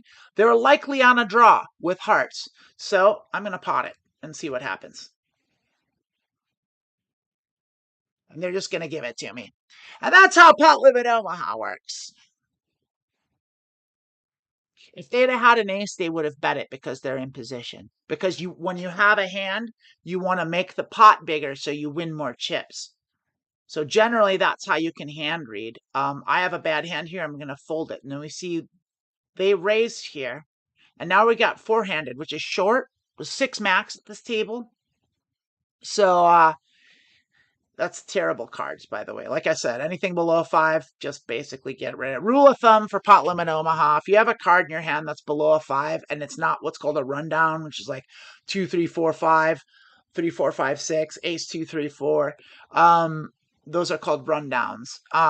If you don't have one of those, and you've got low cards, and even if you have one of those, if you're out of position, it's probably not going to do well, because even if you do hit the straight, you're going to be looking at a better straight. So those are what are called reverse pot odds, reverse implied odds. So I've got 8, 9, queen, 5. Not good. I'm getting rid of it. It's not a good hand. And the reason is, even though I'm in the cutoff position, second last to act, which is good position, I've still got I would have still had the button behind me and the small blind and the big blind to act. And so now you would look at this and it's like, oh, look at, you would have had a straight draw and a pair of 9s, but on a flush board, that's terrible. You just basically, on Pot Limit Omaha, you only ever want to draw to the nuts, especially at low stakes. Like at low stakes, micro stakes, most everyone just plays face up. And the only way to counter that is to also play face up yourself. Like I said, when there will be times to bluff, like when I bet the 10s, that wasn't a good hand. It was a semi-bluff. This is also terrible. 3 suits, you don't want. You might think that's good, but it's not good. In the real, we've got dangling low cards. We've got no connection. What makes a good Omaha hand is high cards, suits, but you don't want 3 to a suit because then there's one less card in the deck. So basically there's 4 suits. There's 52 cards. And if you divide 52 by 4, you get 13. There's 13 cards of each suit. So if you have 3 of them, there's only 10 left. So if you have 2 suits, if you have 2 in your hand, you can make a flush. And since you can only use 2 cards from your hand, like you don't want a blocker to your flush because there's 1 left. So if you have 2 in your hand, there's 10 cards left in the deck that could make your flush. If there's, see, this is a double suited hand now, but I have low cards, but I've got one of them's a king high, which is good, and I'm on the big blind, so I get a discount, and no one's raising me. You always want to raise when you bring in, and the reason for that is the casino takes a rake. They take a percentage out of every pot once you see the flop, and so you want to bring in. There's multiple reasons for it. Let's watch what this player does. But essentially, you don't ever want to limp in like this. And one of the reasons for is a hand that I might otherwise fold, I'll play. And in Pot Limit Omaha, you can catch random stuff since you've got 4 cards. I'm going to bring this in with a raise. Because it's double suited, and my odds are better going against one person, but we've got calling stations here. So look at that. I flopped my king high flush. Great. Couldn't ask for a better flush there. The only better 3 cards was be if the ace of diamonds was in there. And so we're going to check it around to this guy. We're going to see what this person does. I said guy. It was a pejorative. I apologize. But they checked, so they don't have anything. So I'm going to bet half pot just to see if I need to put money in the pot. So we'll see if anyone calls. That brought us straight, the 5, 6, 7. So that either scares people away. Oh, they're calling. So there's lots of straights out there, which is great for us because we want them to have a straight or a worse flush. That way they call my pot size bet. They did it last time. Let's see if they do it again. They did. Thank you. So player 5 here is what's known as a calling station. They like calling, which is great. The best way to play against calling stations is to not bluff. Just wait till you have the hand and then throw your money in. And so far, they've been calling all of our bets. So we've got the most profitable opponent. We're going to give them a fish because they're a fish. Calling stations are fish. Those are the people you want to play against, the people you can beat. I'm just going to write calling station. That's all I need to know. And that note's going to be there, and that fish is going to remind me that they're noted. I've got bad hand. It's kind of connected, 3, 3, 5, 7, and a pair and a suit, but it's low cards. And I'm in the small blind. And the small blind is the worst position. The closer you are to the button is the best position. And so positions are as follows. Working backwards, button, cutoff, hijack, low jack, big blind, small blind. That's in 6 max. When you have more than 6 at a table, it would go, the one after the low jack would be under the gun, and then it's under the gun plus 1, under the gun plus 2. And usually that's a 9-handed table, and very rarely a casino will go to 10, so you'll have an under the gun plus 4, but like, that's it. That's the positions.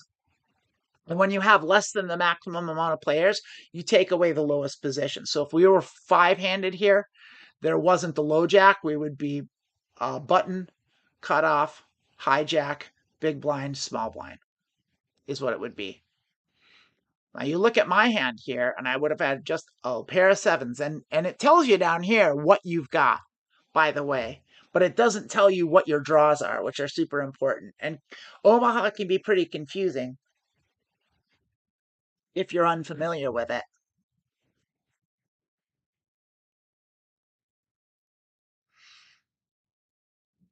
So we've got a bunch of checkers.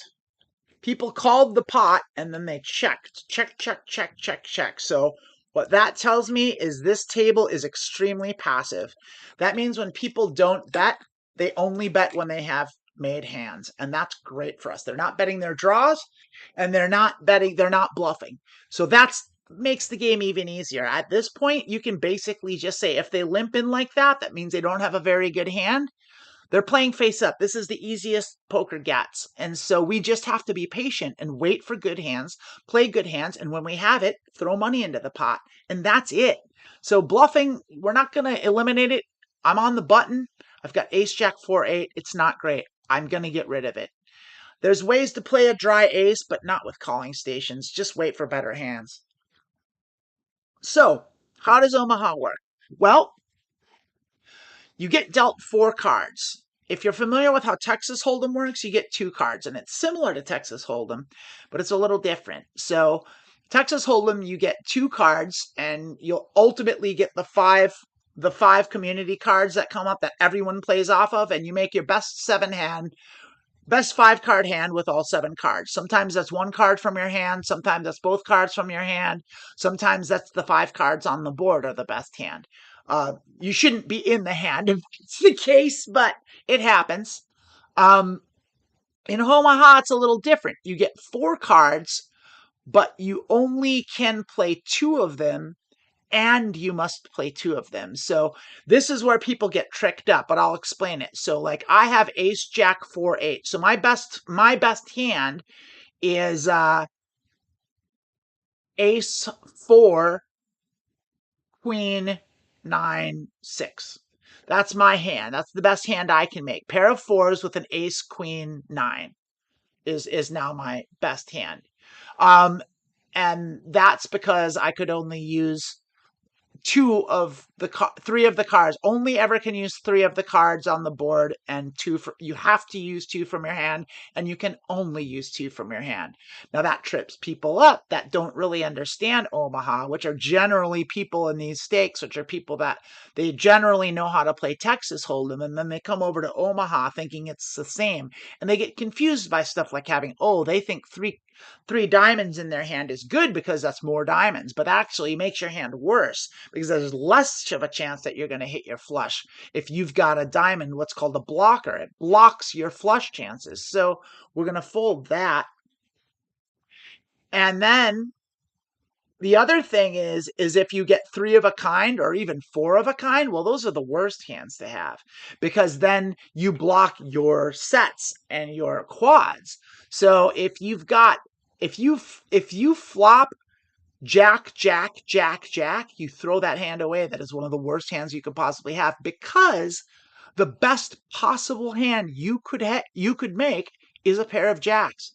You cannot make a better hand than that because you've got all the jacks and you don't have a suit and you don't have connectors. So you can't make a straight, you can't make a flush, you can't make a full house. Well, you could make a full house if 3 of a kind flopped. So the best hand you could get is 3 of a kind, which is possible. And sometimes a pair of jacks will be a good. So people will play 4 aces because sometimes a pair of aces is generally a good hand. I've got 10, 10, 5, 2. We don't like that. And we've got a limper behind us. We're going to get rid of that hand. We're not playing. Generally, if you can help it, the best way to play post-flop, which is after the initial 3 cards come, that's called the flop. The best way to play post-flop is against just one other player. Then you can bluff. Then you can make moves. When you have multiple people in the pot, your equity goes down, and your equity is your chances of what percentage it is that you're going to win the pot. How much of the pot that you own is another way to put it.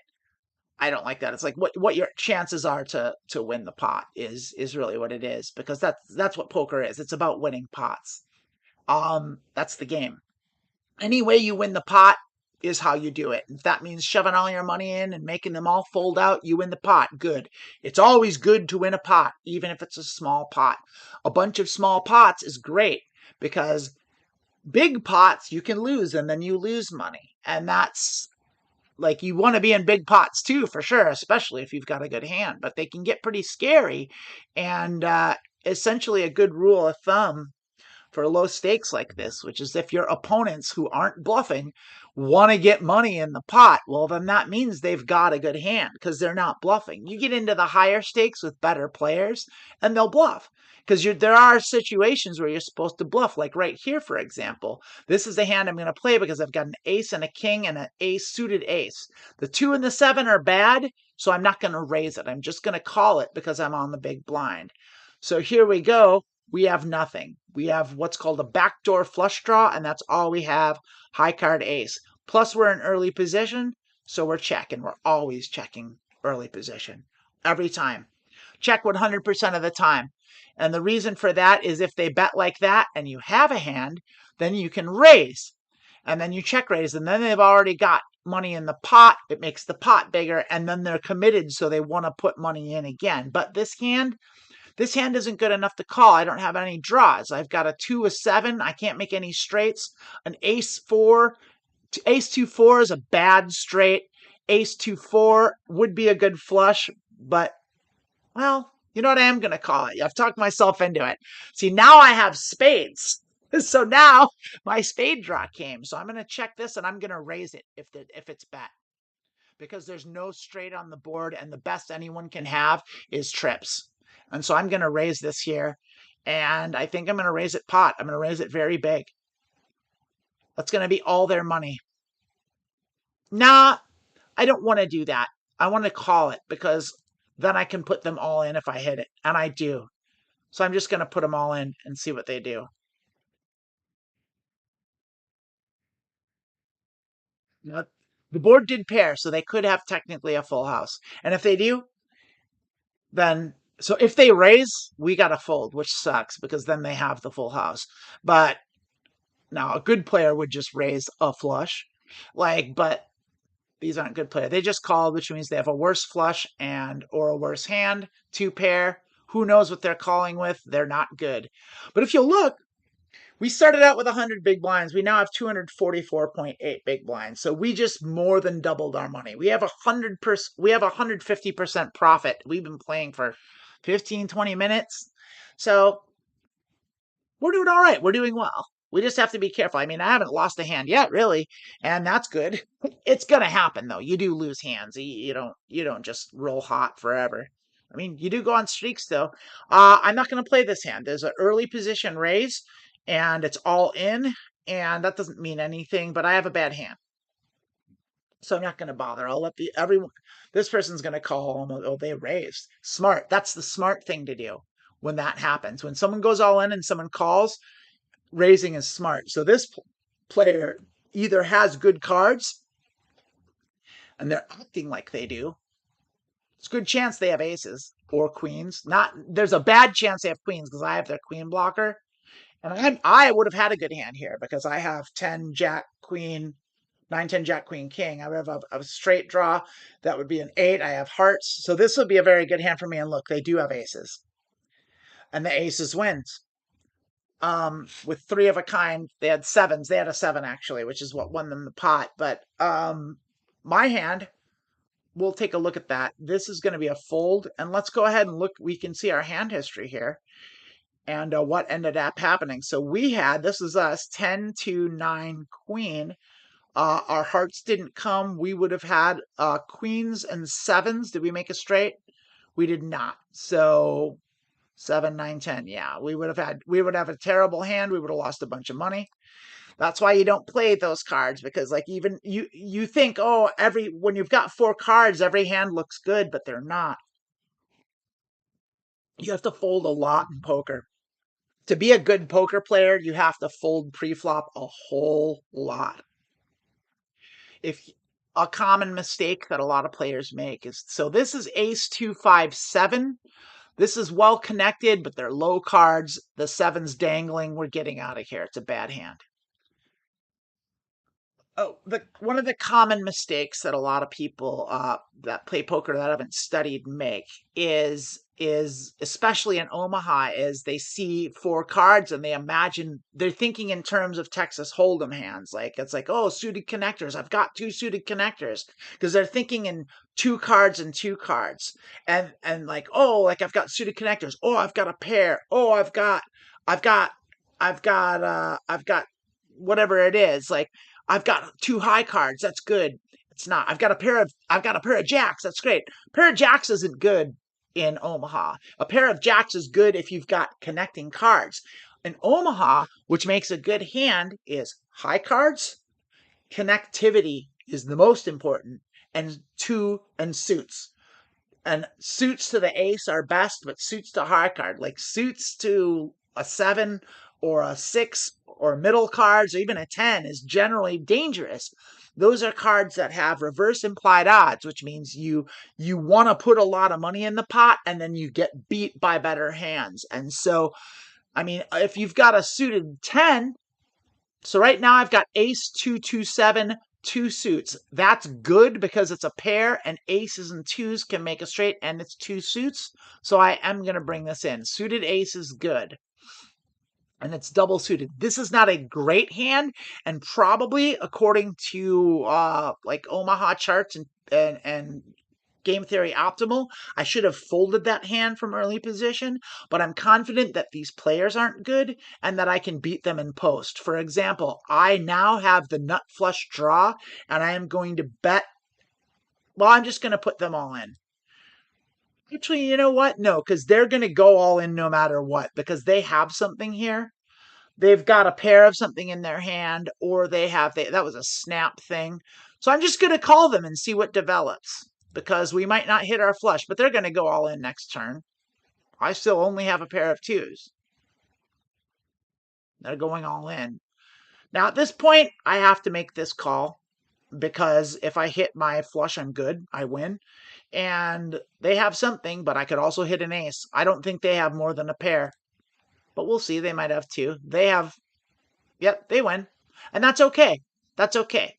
Like the amount I could have won by making that last bet was worth it. Now, you see, I've got 9, 10, Jack, Queen, but they're all diamonds. That's a rundown, and I'm on the big blind, which means I get a discount. So I am playing this hand. The only way I'm folding this hand is if it gets re-raised, 3-bet, which means if someone raises and then someone raises again. And the chances are unlikely. We haven't seen a single 3-bet since we've been here, which means we've got passive players, and we're just going to check. No, we're going to bet this. It's a rundown. It's a rundown with high cards. We want money in the pot here. Now we're establishing dominance. This is a good enough hand to bet. We don't like that suit, but it is still suited. That's a terrible flop for us. It misses our range completely. And this person donking, leading after they called, tells us they've got a giant piece of that, and we have no piece of that. We would need 2 diamonds to come in, and then even then, we don't have the nuts. We would need to runner for a straight. We are out. When someone pots the bet and they have a short stack like this, they are announcing, I have got this. I am going to put in all my money no matter what. And that's what happened last time. But last time we had the nut flush draw. So we had and a 2. So if a 2 came down, we would have been good. I think they had a straight though, so we still would have lost if we hit a 2. But point is like we had equity. We didn't have equity in that hand. And this is a game of equity. We've got, even though it's only a half a big blind to call, we're still folding because we're out of position and we have bad cards. 3 to a suit, not super high cards, no connectivity, and a dangling 3. Bad. Now, an unseasoned PLO player would look at a hand like this and see Queen 10's good. That's a good Texas Hold'em hand, and Queen 10 suited is a great Texas Omaha hand. You want to raise that, but it's not a good Omaha hand.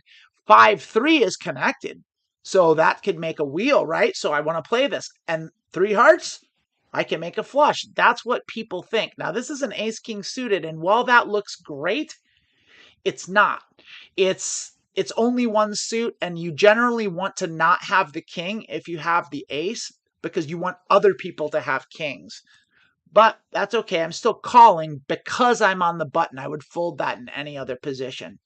And we don't have anything. We have no real equity here. We've got a backdoor flush draw, but if no one bets, we're going to bet the pot. Because this is the time that you bluff. Someone bet, but they bet 1 big blind, which means, usually what that means is they've got a piece of it, but they're not confident in it. So they probably got a 3. So we're like, fuck you, pot. See what they do. They'll probably call because they have a piece. Or they have spades, maybe. Maybe they got bold and decided to bet their draws, which you're supposed to do. Now we got re-raised. So what are we going to do with that? We're going to fold. I don't know what they have, but they've definitely got us beat because we don't have anything. We've just got a flush draw. That was a fold, and that clearly did not work. So we're going to get out, but we're going to think about it. We're going to let it sit, what's called putting on Hollywood. And I'm just going to take the time to explain. So like I said before, when one of these players makes a bet like this, they are screaming, I've got something. So they have spades with a pair, two pair, or three of a kind right now. We're folding and we're never going to know what they have, and it's okay. They bet us out of the pot, and that's okay. Sometimes when you bet, you're betting to buy information, and you got to take a bluff. Now, what's going to happen most of the time in that situation, when it checks around to you on the button, it means no one has anything. So I think maybe I should have maybe made a smaller bet, but whatever. 10, king, 2, 4. Bad hand. We're folding it.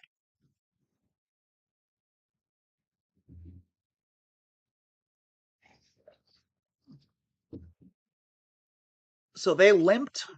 This guy limps.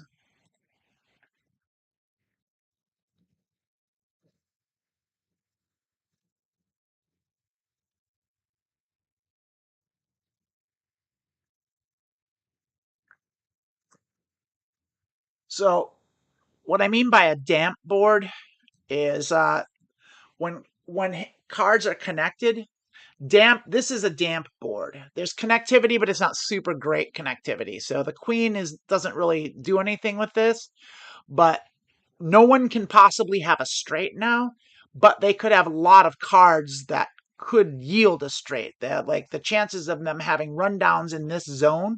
So like 7, 8, 4, 7,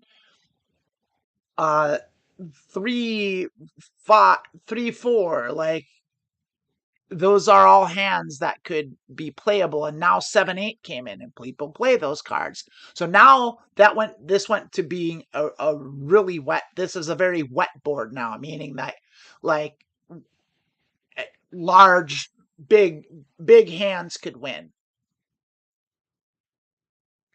Jack, 10, 4 is a good hand because they've got a suited jack. The 4 is a dangler, but the jacks are a pair, and pairs above a 9 are okay to play. And it's got the 10, which connects with the jack. It's not a great hand, but it is suited. We're not blocking our own suit. The 4 is a dangler, and the jack isn't a great flush, but the jack justifies it. So if people limp, then that's okay. We're gonna raise it up, and they folded, so we're gonna go ahead and we're gonna raise this up. We're just gonna raise at the minimum, just to juice it a little bit more, just to make the blinds put in more money. And sometimes they will just fold, and that's great. You generally don't have a lot of fold equity in these stakes because everyone just calls. They just want to play cards. But what that does is that gives you the range advantage. We know all their ranges are capped. And so I have a pair of jacks and twos with an ace out there. That's not great. So we have to watch and see what everyone else does. This guy bet. So that could be an ace. That could be a 2. I don't know what it meant last time. But because it's such a small bet, and if we catch a jack, we're great. We're gonna see it. So the pot odds are so good. And there's another 2. So now we do have a full house. And this guy's betting more. So they might have a pair. And they probably have an ace, and they think they have a full house. So I'm going to go ahead and raise that, but I'm going to make a min raise. And so let's see what this guy, they'll probably go all in. They didn't, they just called, which means they don't have much. But we've got a full house, so we're going to go all in. They might have a 2. They might. There's a chance. And if they do, then we just lose. We're calling. They had queens. They had a better pair than us. See, you do lose sometimes, but we had to call because our jacks were a good hand. That was a good hand, and we played it well. We can't be too sad about that. You are going to lose some hands here and there. There's a bad hand out of position. We're getting rid of it. Bad position, bad hand.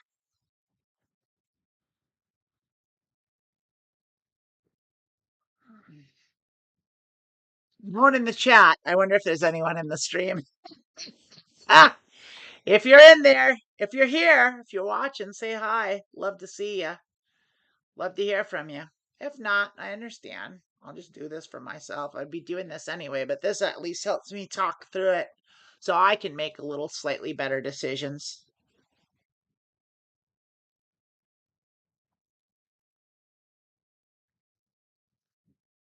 So this player bets. So when they bet their minimum bet, their one big blind, they had a pair of queens. So that's worth remembering. Min bet is a made hand. Min bet is a marginal made hand, which that means it's a made hand. It's a hand. It has showdown value, but it's not it's not a great hand. Jack King 5-7 on the big blind. So this is the kind of hand that's not very good, but it is worth a call if the price is right and if they let us limp. That's great. If we don't have to, because we're already in for a blind, and so if this guy, even if this guy raises, we're probably calling it. I say once again, I apologize. Even if this person raises, we don't know. It's usually there's very few women that play poker, but they do. Women play poker. Non-binary people play poker. So we've got 5, 6, 7, 8, 9. We've got a pair of kings, and we've got a backdoor flush draw. So we have a lot of equity in this pot. So we're going to go ahead and raise that because we want to just play it just against that person. So we're going to go ahead and raise that up to the pot.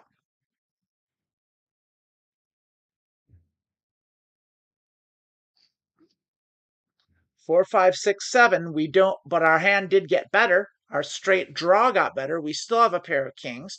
We're going to see what they do. So because we're on a draw and it's the turn, and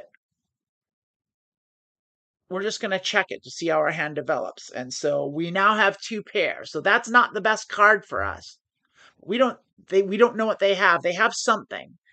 They could have had a 9. That's very realistic. So we're just going to call this. We're going to, because one big blind to win 27.8 big blinds is terrific pot odds. We're calling it. So let's see if our king holds. It does. We win the pot.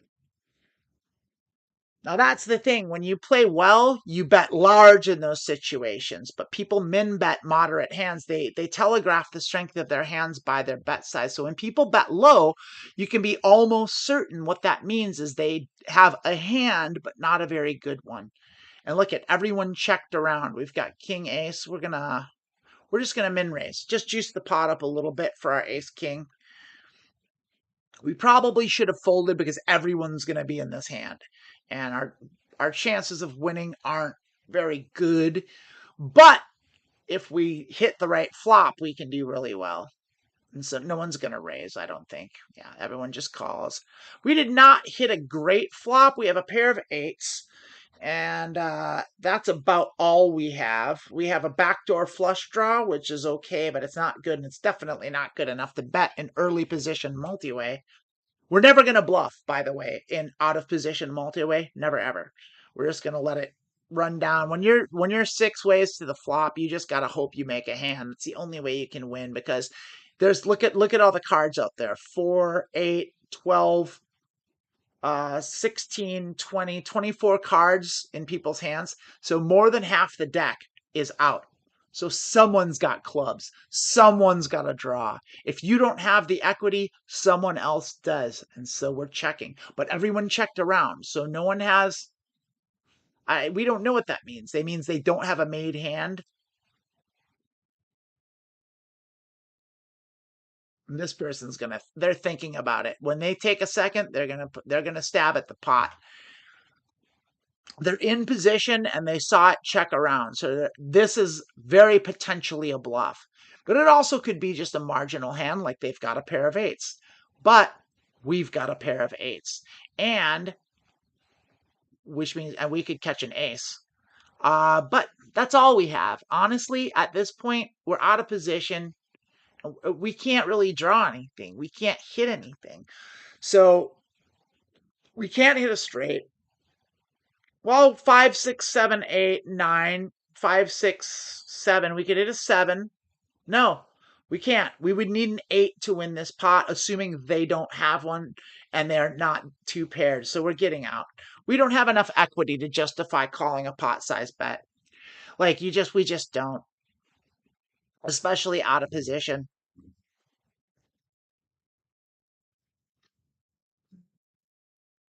We don't have anything coming. The best card for us would be an 8. There's only 2 8s left in the deck, and there's that kind of bet in that they may have hit a queen, and then like, what are we doing then? Bad hand. No good. Get out. Cut your losses. 5, 6, 7, 8 single suited on the button. This is a terrific hand to raise. This is a terrific hand to 3-bet. We will 3-bet this hand, which means if someone raises it, we're going to raise again. Rundowns are good. It's not a great rundown. There's middle cards, but those hit. See, so they raise. We're going to re-raise them. What did we mark them as? Min bet as a marginal made hand. So that's the limper. So we're going to pot them. And hopefully that'll discourage these two from playing, and we can just go heads up against this player. Because then we're in position with a big bot, which means our range is very good. And look at that. We've got our flush draw. We've got a backdoor gut shot. They jumped in and did pot. So that means they've got a queen at least. So now we have to decide whether we're going to make this call, because they could easily have a queen with hearts. They could easily have 2 pair. They could easily have a set of queens. They could easily have aces. I don't think we should go any further. Our straight didn't really come.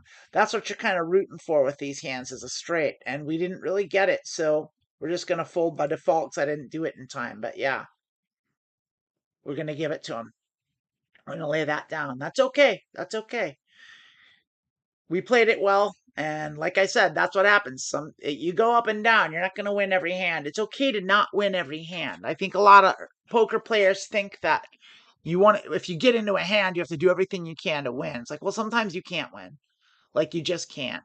And we didn't think, when these players blast off pot-sized bets without thinking about it, they've got a made hand, and they've got a good made hand. And we didn't. 8, 7, 9, 4, bad. 8, 7, 9, good. 4, bad. Early position, bad.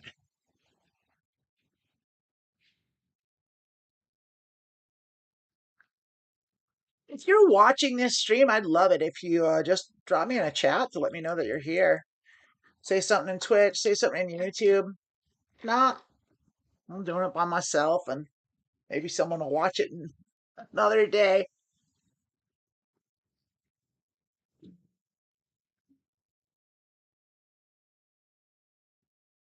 Yeah, doesn't seem like anyone's here, but that's all right. I'm still doing it. I'm still having a good old time. Yeah, I'm not in this hand. I can't remember if I'm recording this or not. I should be. Ugh.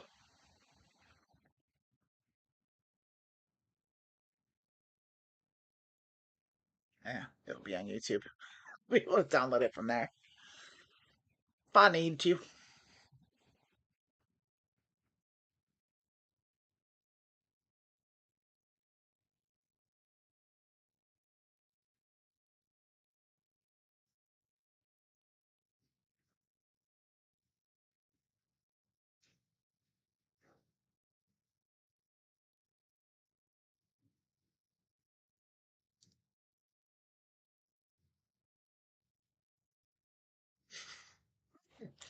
There's some funny jokes in the chat. I'm looking at Emily's things. I was quiet there for a second.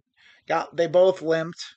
That means neither of them have anything, but this guy randomly caught something. This person, I really need to watch that. It's being an older person is no excuse. I should not use guy as a pejorative. It doesn't bother me when I hear it, but just in case. That's a bad hand. We're folding it. We don't want to play it. 7-4. Queen Jack 7-4 is bad. 3 spades, bad. So let's see what everyone does, and we can guess what their range is. For the most part, when they limp, they've just got 4 random cards. They could have anything at all.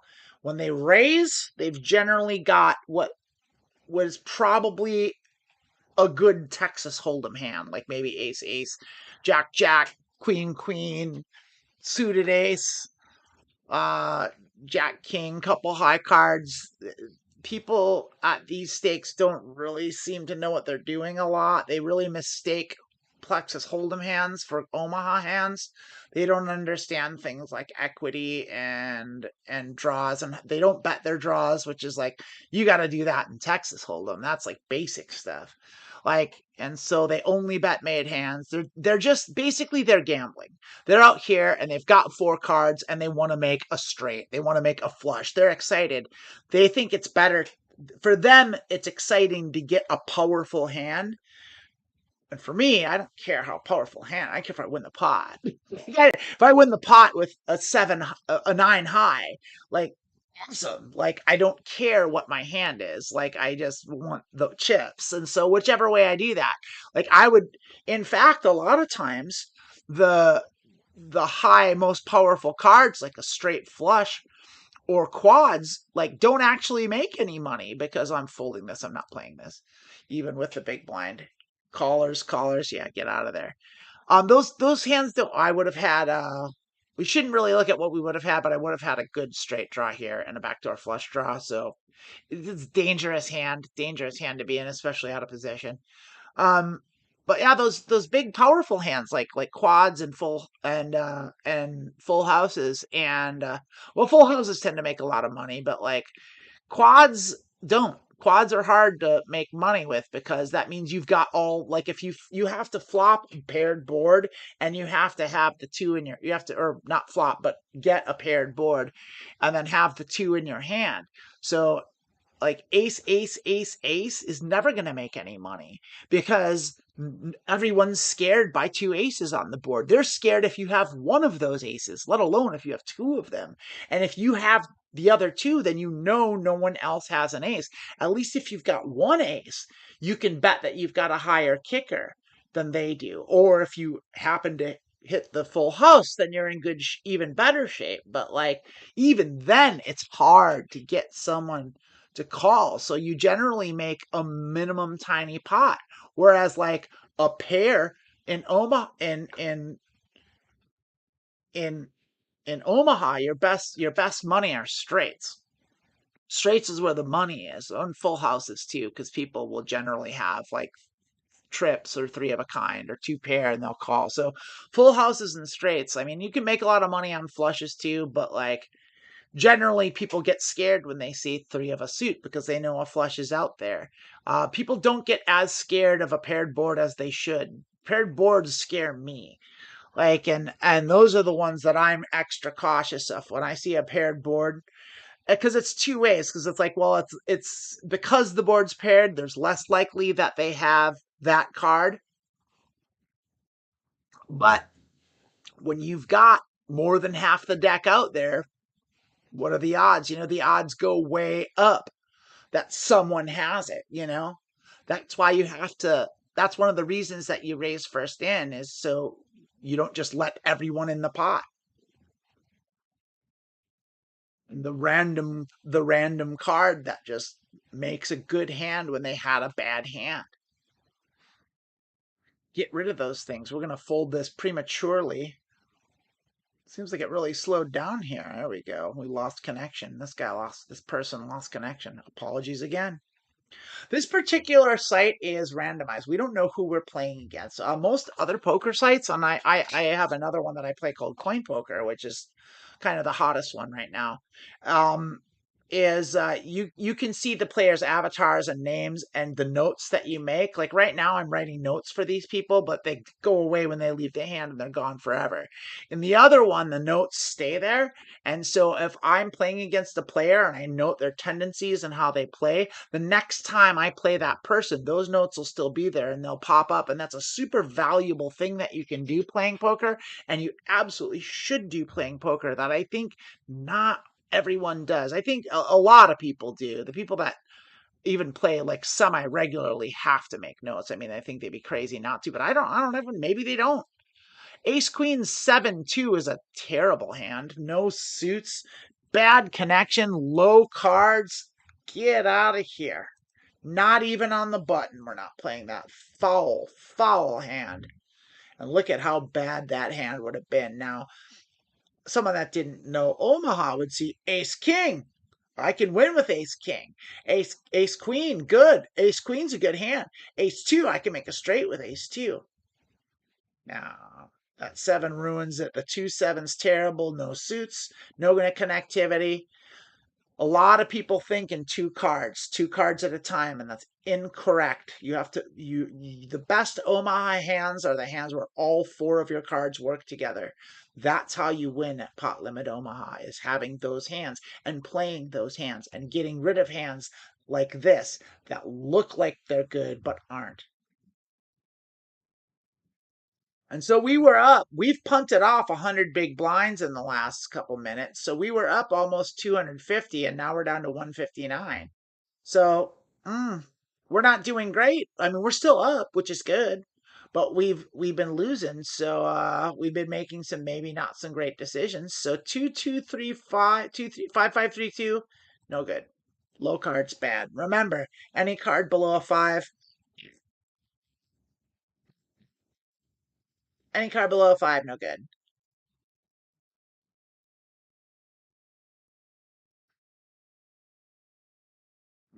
And this is a new player. See, because our note went away. So this isn't that same person that was min betting with marginal hands. We don't have any notes. We just have a note for this person. What does it say? Raise pot on low damp board. That's all we know. What we can ascertain from that is they probably are playing face up. We don't know that for sure. We should just kind of maybe keep an eye. But we haven't seen them do that since, right? Like the thing is, if the correct way, so we've got here, I want to talk about this hand. This is a double paired hand. These are very good. Because remember when I said your odds of flopping a set are 1 in 7, 1 in 7.5? Raising that up. So if you've got 2 pair in your hand, those odds double. So that means 1 in 3.25 or 1 in 3.75. So now I've got essentially a 1 in 4 chance of flopping a 6 or a 5.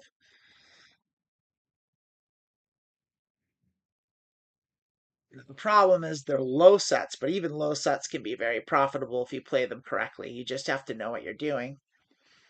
But they can be tricky. They can lose a lot. We did not hit a set, but we do have 2 pair. That's all we have. We don't have a very good hand at all, but we are last to act. And this person bets pot, so we're just going to assume they have a jack and get out.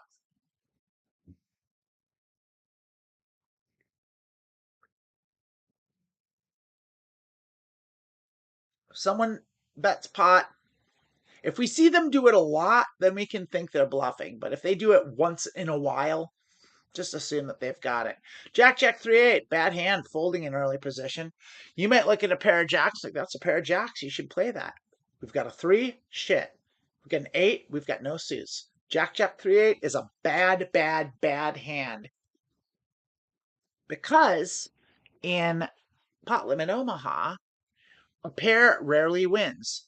Really, you're only going to ever win with one pair, with a pair of aces, sometimes kings.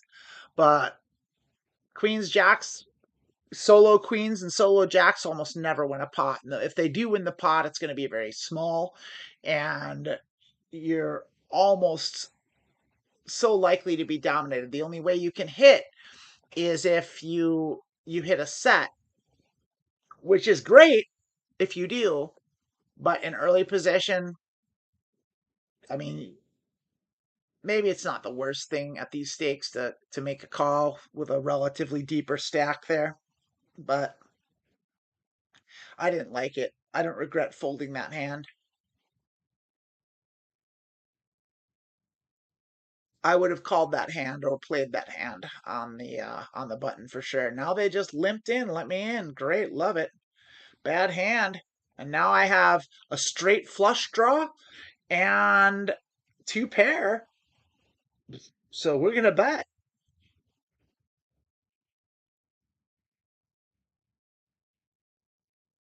I had no business in this hand, and now I have a flush. I would have folded this hand. Because they limped, I'm going to check that. Flush to them, see what they do. They're going to check it. I'm going to pot it.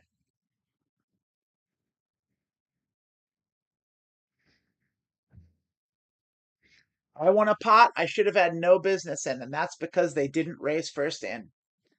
There it is, right there. That's all you should need to know. Raise first in. Don't limp. Don't make the big blind pay to see the hand. Always. The exception being to that is if you're in the button and everyone's limp to you, and you have a mediocre but playable hand. That is the exception. The reason for that is because everyone's going to just call anyway. And so if you don't have a great, you might as well just get in cheap for good pot odds and see if you hit anything on the flop at that point because you're the last to act. But like with multi-way, like with an earlier position, just don't limp. Only ever limp on the button.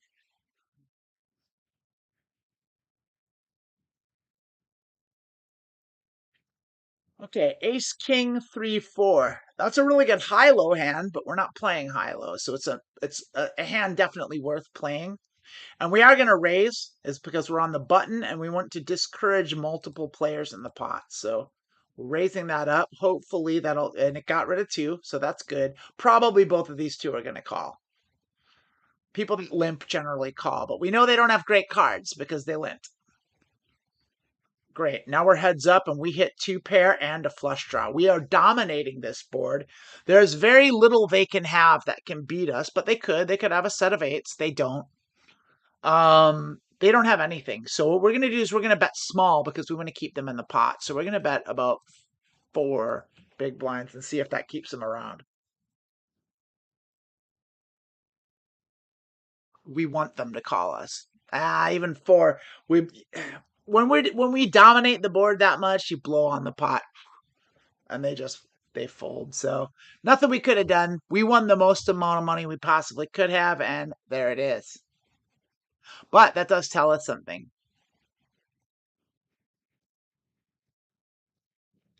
We'll fold to a small C bet. So a C bet is what's called a continuation bet. If you raise before the flop and then the flop comes and you raise, that's continuing your bets. Continuation bet, C bet.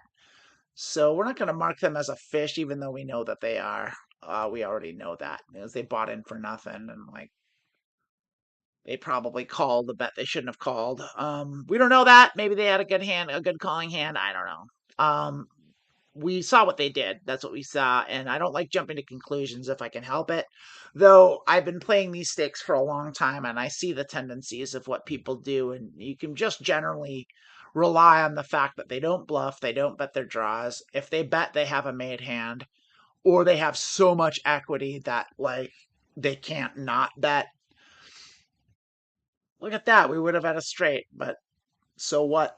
And it would have been a bad one. Is a pair of aces going to win this? Nope. 2 pair, 5s and 4s. You can't look. Okay, so here's a good hand. Ace, king, 10, 7. 7's not great. It's dangling. It's off suit. We only have 1 suit, but it is a suit to the king, but 3 high cards. 3 broadways. Play 3 broadways. 3 high cards. Good.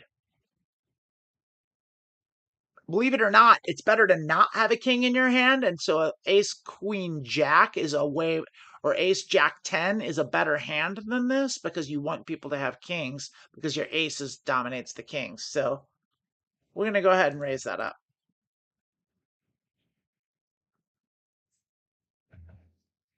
Notice I bet pot every time I bring in. That's because I like keeping a consistent bring-in size, and pot's solid, and I have a big stack, so why not? Because if you got a hand worth playing, so we flopped 2 pair, aces and 7s, and we have a straight draw. No suits, but that's okay. So we're going to bet this, and we're going to bet kind of high because we're out of position, and we don't necessarily want the we're going to bet kind of high because we're going to blow up the pot. If anyone's going to call, they're going to call. Great. Now we're heads up. Now we have a straight. We have the nut straight. We have the best possible hand. So the only thing that can beat us at this point is if the board pairs and they already have two pair, which they might. So I'm going to go ahead and I'm going to bet half pot. See what they do. If they call, we know we've got them beat. And there it is. Now, because that 10 came in, there's a good chance that they also have the nut straight. So we're just going to bet all the way. And they're probably going to call, and we're probably going to split the pot.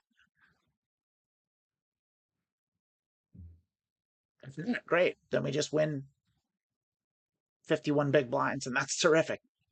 That's absolutely terrific. Great. Great hand. Great hand. 3, 6, 2, queen. And that is why you play high cards. 3 Broadway, play it. 3 Broadway is a playing hand for sure, every time. Maybe not to a 3-bet. I might fold it to a 3-bet if I'm in the bad position, but that's the funny thing. There's never you can say always do this. There is no always in poker. You shouldn't even always 3-bet. The only always is always bet a pair of aces. But you don't, sometimes you don't want to 3-bet a pair of aces. And you do in Texas Hold'em, but in Omaha, not always. Yeah, basically in Texas Hold'em, the always is like always bet aces and raise aces. Never don't raise aces. Keep raising your aces. Put all the money in the pot with aces because it's the best hand you can have. Pre-flop. I mean, things can beat aces, but it's hard to beat aces. But it happens. But in Omaha, like not all aces are still good, but they're not as strong as they are in Texas Hold'em. In Omaha, you're generally the hands that are gonna the lowest hand class that can generally consistently win. Okay, this is a min bet. We've got 2 pair, no flush draw. So we want to raise that very hard in case they've just got a king. We want to bloat the pot too. So now we want to bet as much as possible because we don't want the suits to come. They could very much be on a diamond draw. Now our hand is not so good because now a lot of straights came in. So we're going to check it and see what they do. They're going to check it back, which means we win.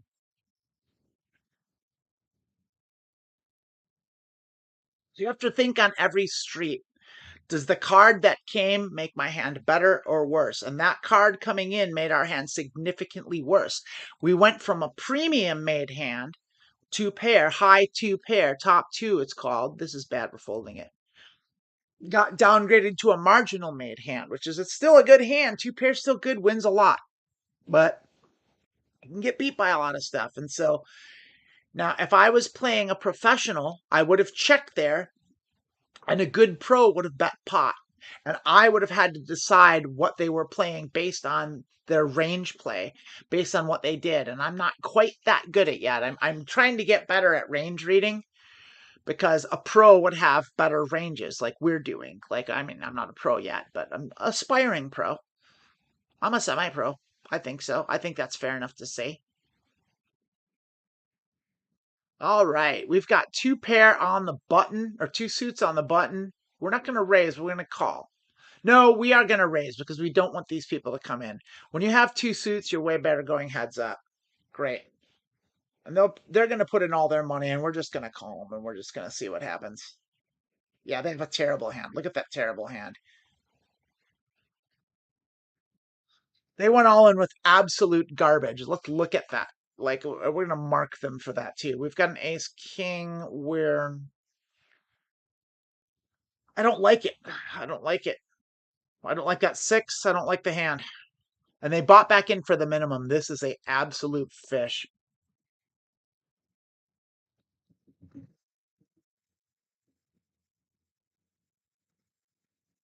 This is the best kind of person to be to your right. The absolute best player to have is that kind of player that doesn't know on earth what they're doing. They buy in for the minimum because they're just trying to get lucky.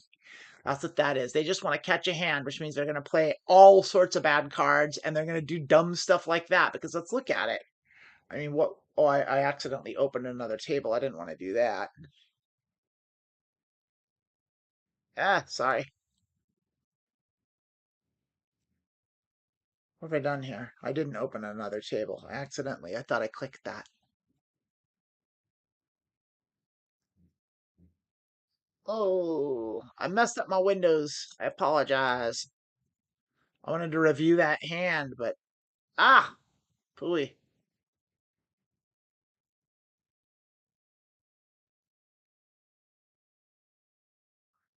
I got this all jacked.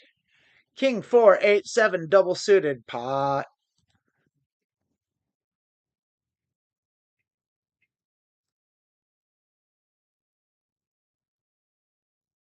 Oh, apologize for the bad form there. I hit the wrong button and it screwed it all up. I am old lady with computer. I hit the age about a year and a half ago where like it doesn't matter what I knew about tech. I now know nothing about tech and I just aged out of it. And it sucks. It sucks. All right, what do I have here? I've got a flush draw, not great. I've got a pair of fours, not great. Let's check it. They check to us. There's a chance we could bluff them off this hand if they check, but the fact that they hesitated there means we just check it down. Let's see if we get something. We don't have anything. We have a pair of fours. They bet one big blind. Now, logic and pot odds dictate that we call them. I don't think they're calling with a pair of fours. I think they have at least a pair of queens. I'm just going to fold it. I don't think it's bad form. I don't think we can win that pot. We might have been able to bet pot and blow them off of it. Now that I think about it, we probably should have done that. Like when they min bet, they don't have shit. That was a mistake. I should have bet pot and blown them off of it.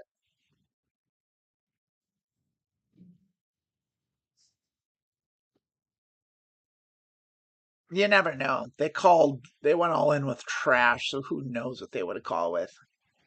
So we would have known, and it would have been relatively low risk. I would have hit a full house here, but it would have been a bad full house. But no one else has one because they didn't bet. Then again, sometimes these people will check full houses, like thinking they're being tricky and trapping, which they are, but it's still bad play. If you have a good hand, you want to put money in the pot so you can win a lot of chips. I mean, there's no sense in slow playing is a bad. There is very specific times and places to slow play, and it's very rare. And people slow play way too much in the lower stakes, so you do kind of have to be careful about it. But at the same time, it's like, well, if they're gonna do that, they're gonna lose more than they're gonna win, and you're gonna win more than you lose. Ace 3 5 Jack. I'm going to check it and see what happens. Not good. Not good. I do have a straight draw, but the flush is out there. I'm out of position.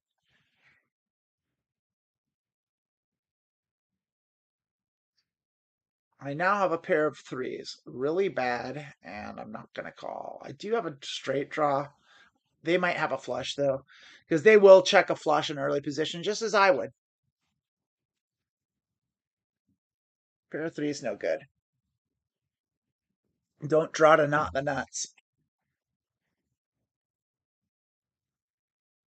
9 7 Jack Queen is a decent rundown.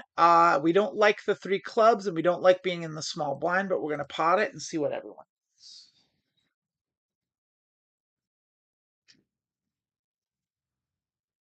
We hit 2 pair on a monochrome board. We're gonna check it and see what happens. We're not going anywhere. Well, if they bet pot, we are going to raise them. I don't think they have a flush at all. I think our 2 pair is good. I don't want this person out. Oh, they called. That's bad. We should have just called it. Now they are gonna call.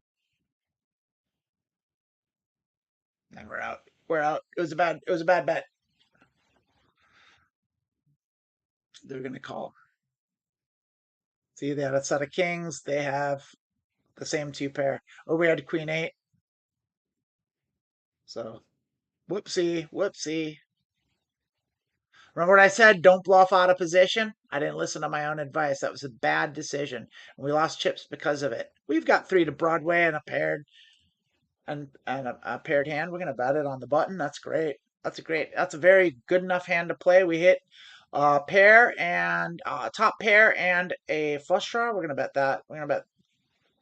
Let's bet pot. Just juice it up. Just see what they're gonna give us. We now have top 2 and a flush draw. We're gonna keep going with that. We're gonna just triple barrel this. We're gonna bet pot every time, and they're just gonna give it to us.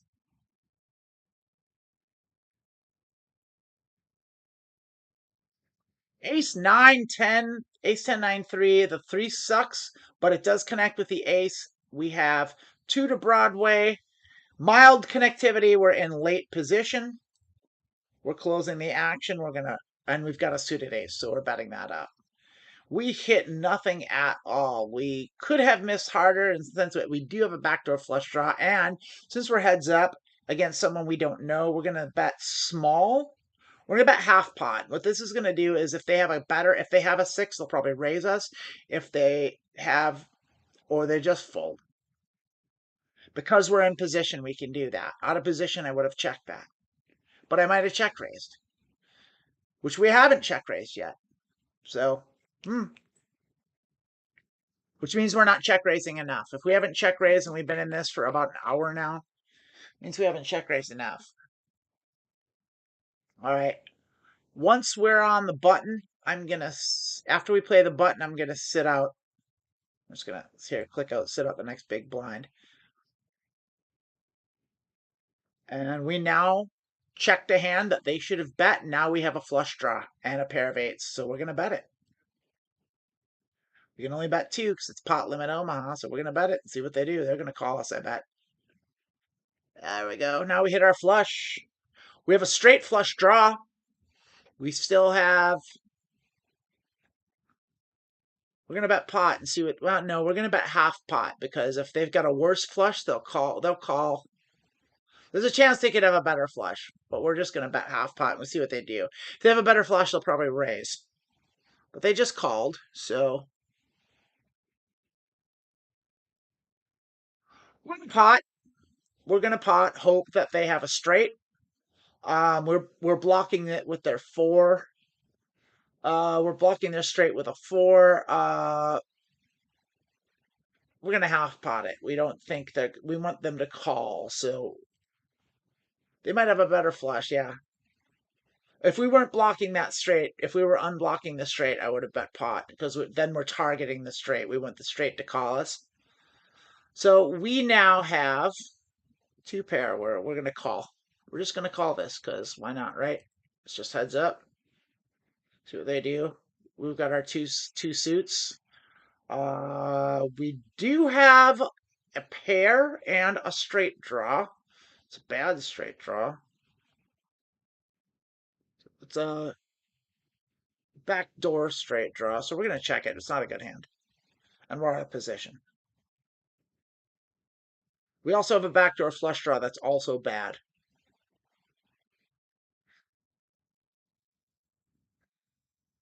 We have a pair of 6s. Nah, I don't like it.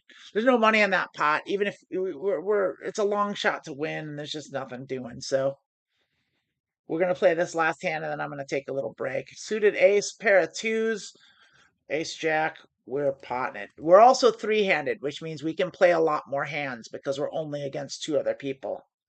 The more people at the table, the less you can play. All right, I'm going to sit this out, but there's a chance that by the time I come back, this game timed out because people don't like playing heads up. I love playing heads up, but I'm going to take a break and I will be back.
Hey, everybody. So, as you can see, I am looking at. I'm going to scooch this over here. I didn't realize. I never even looked at that over there. I should go over here like this. You can kind of see. You can't even see the chat. I'll have to work out the screen dimensions later. What my point of it is I got booted because I missed 3 big blinds. And so this is a new table it's going to kick me to. That's okay. I am going to keep playing because I have a good stack and I'm doing well. But I'm going to end the stream because no one's here and because I've got an hour in and I've got enough content. So if you want to watch it, I will be doing this every Saturday after being trans with Wolf and Amanda. So I hope that some of you do, if you catch this in post, on YouTube and you see it later, I hope you join us and you stick around because I would love to get some feedback in the chat and I'd love to see more. And remember, like and subscribe. Thanks a lot. See you later.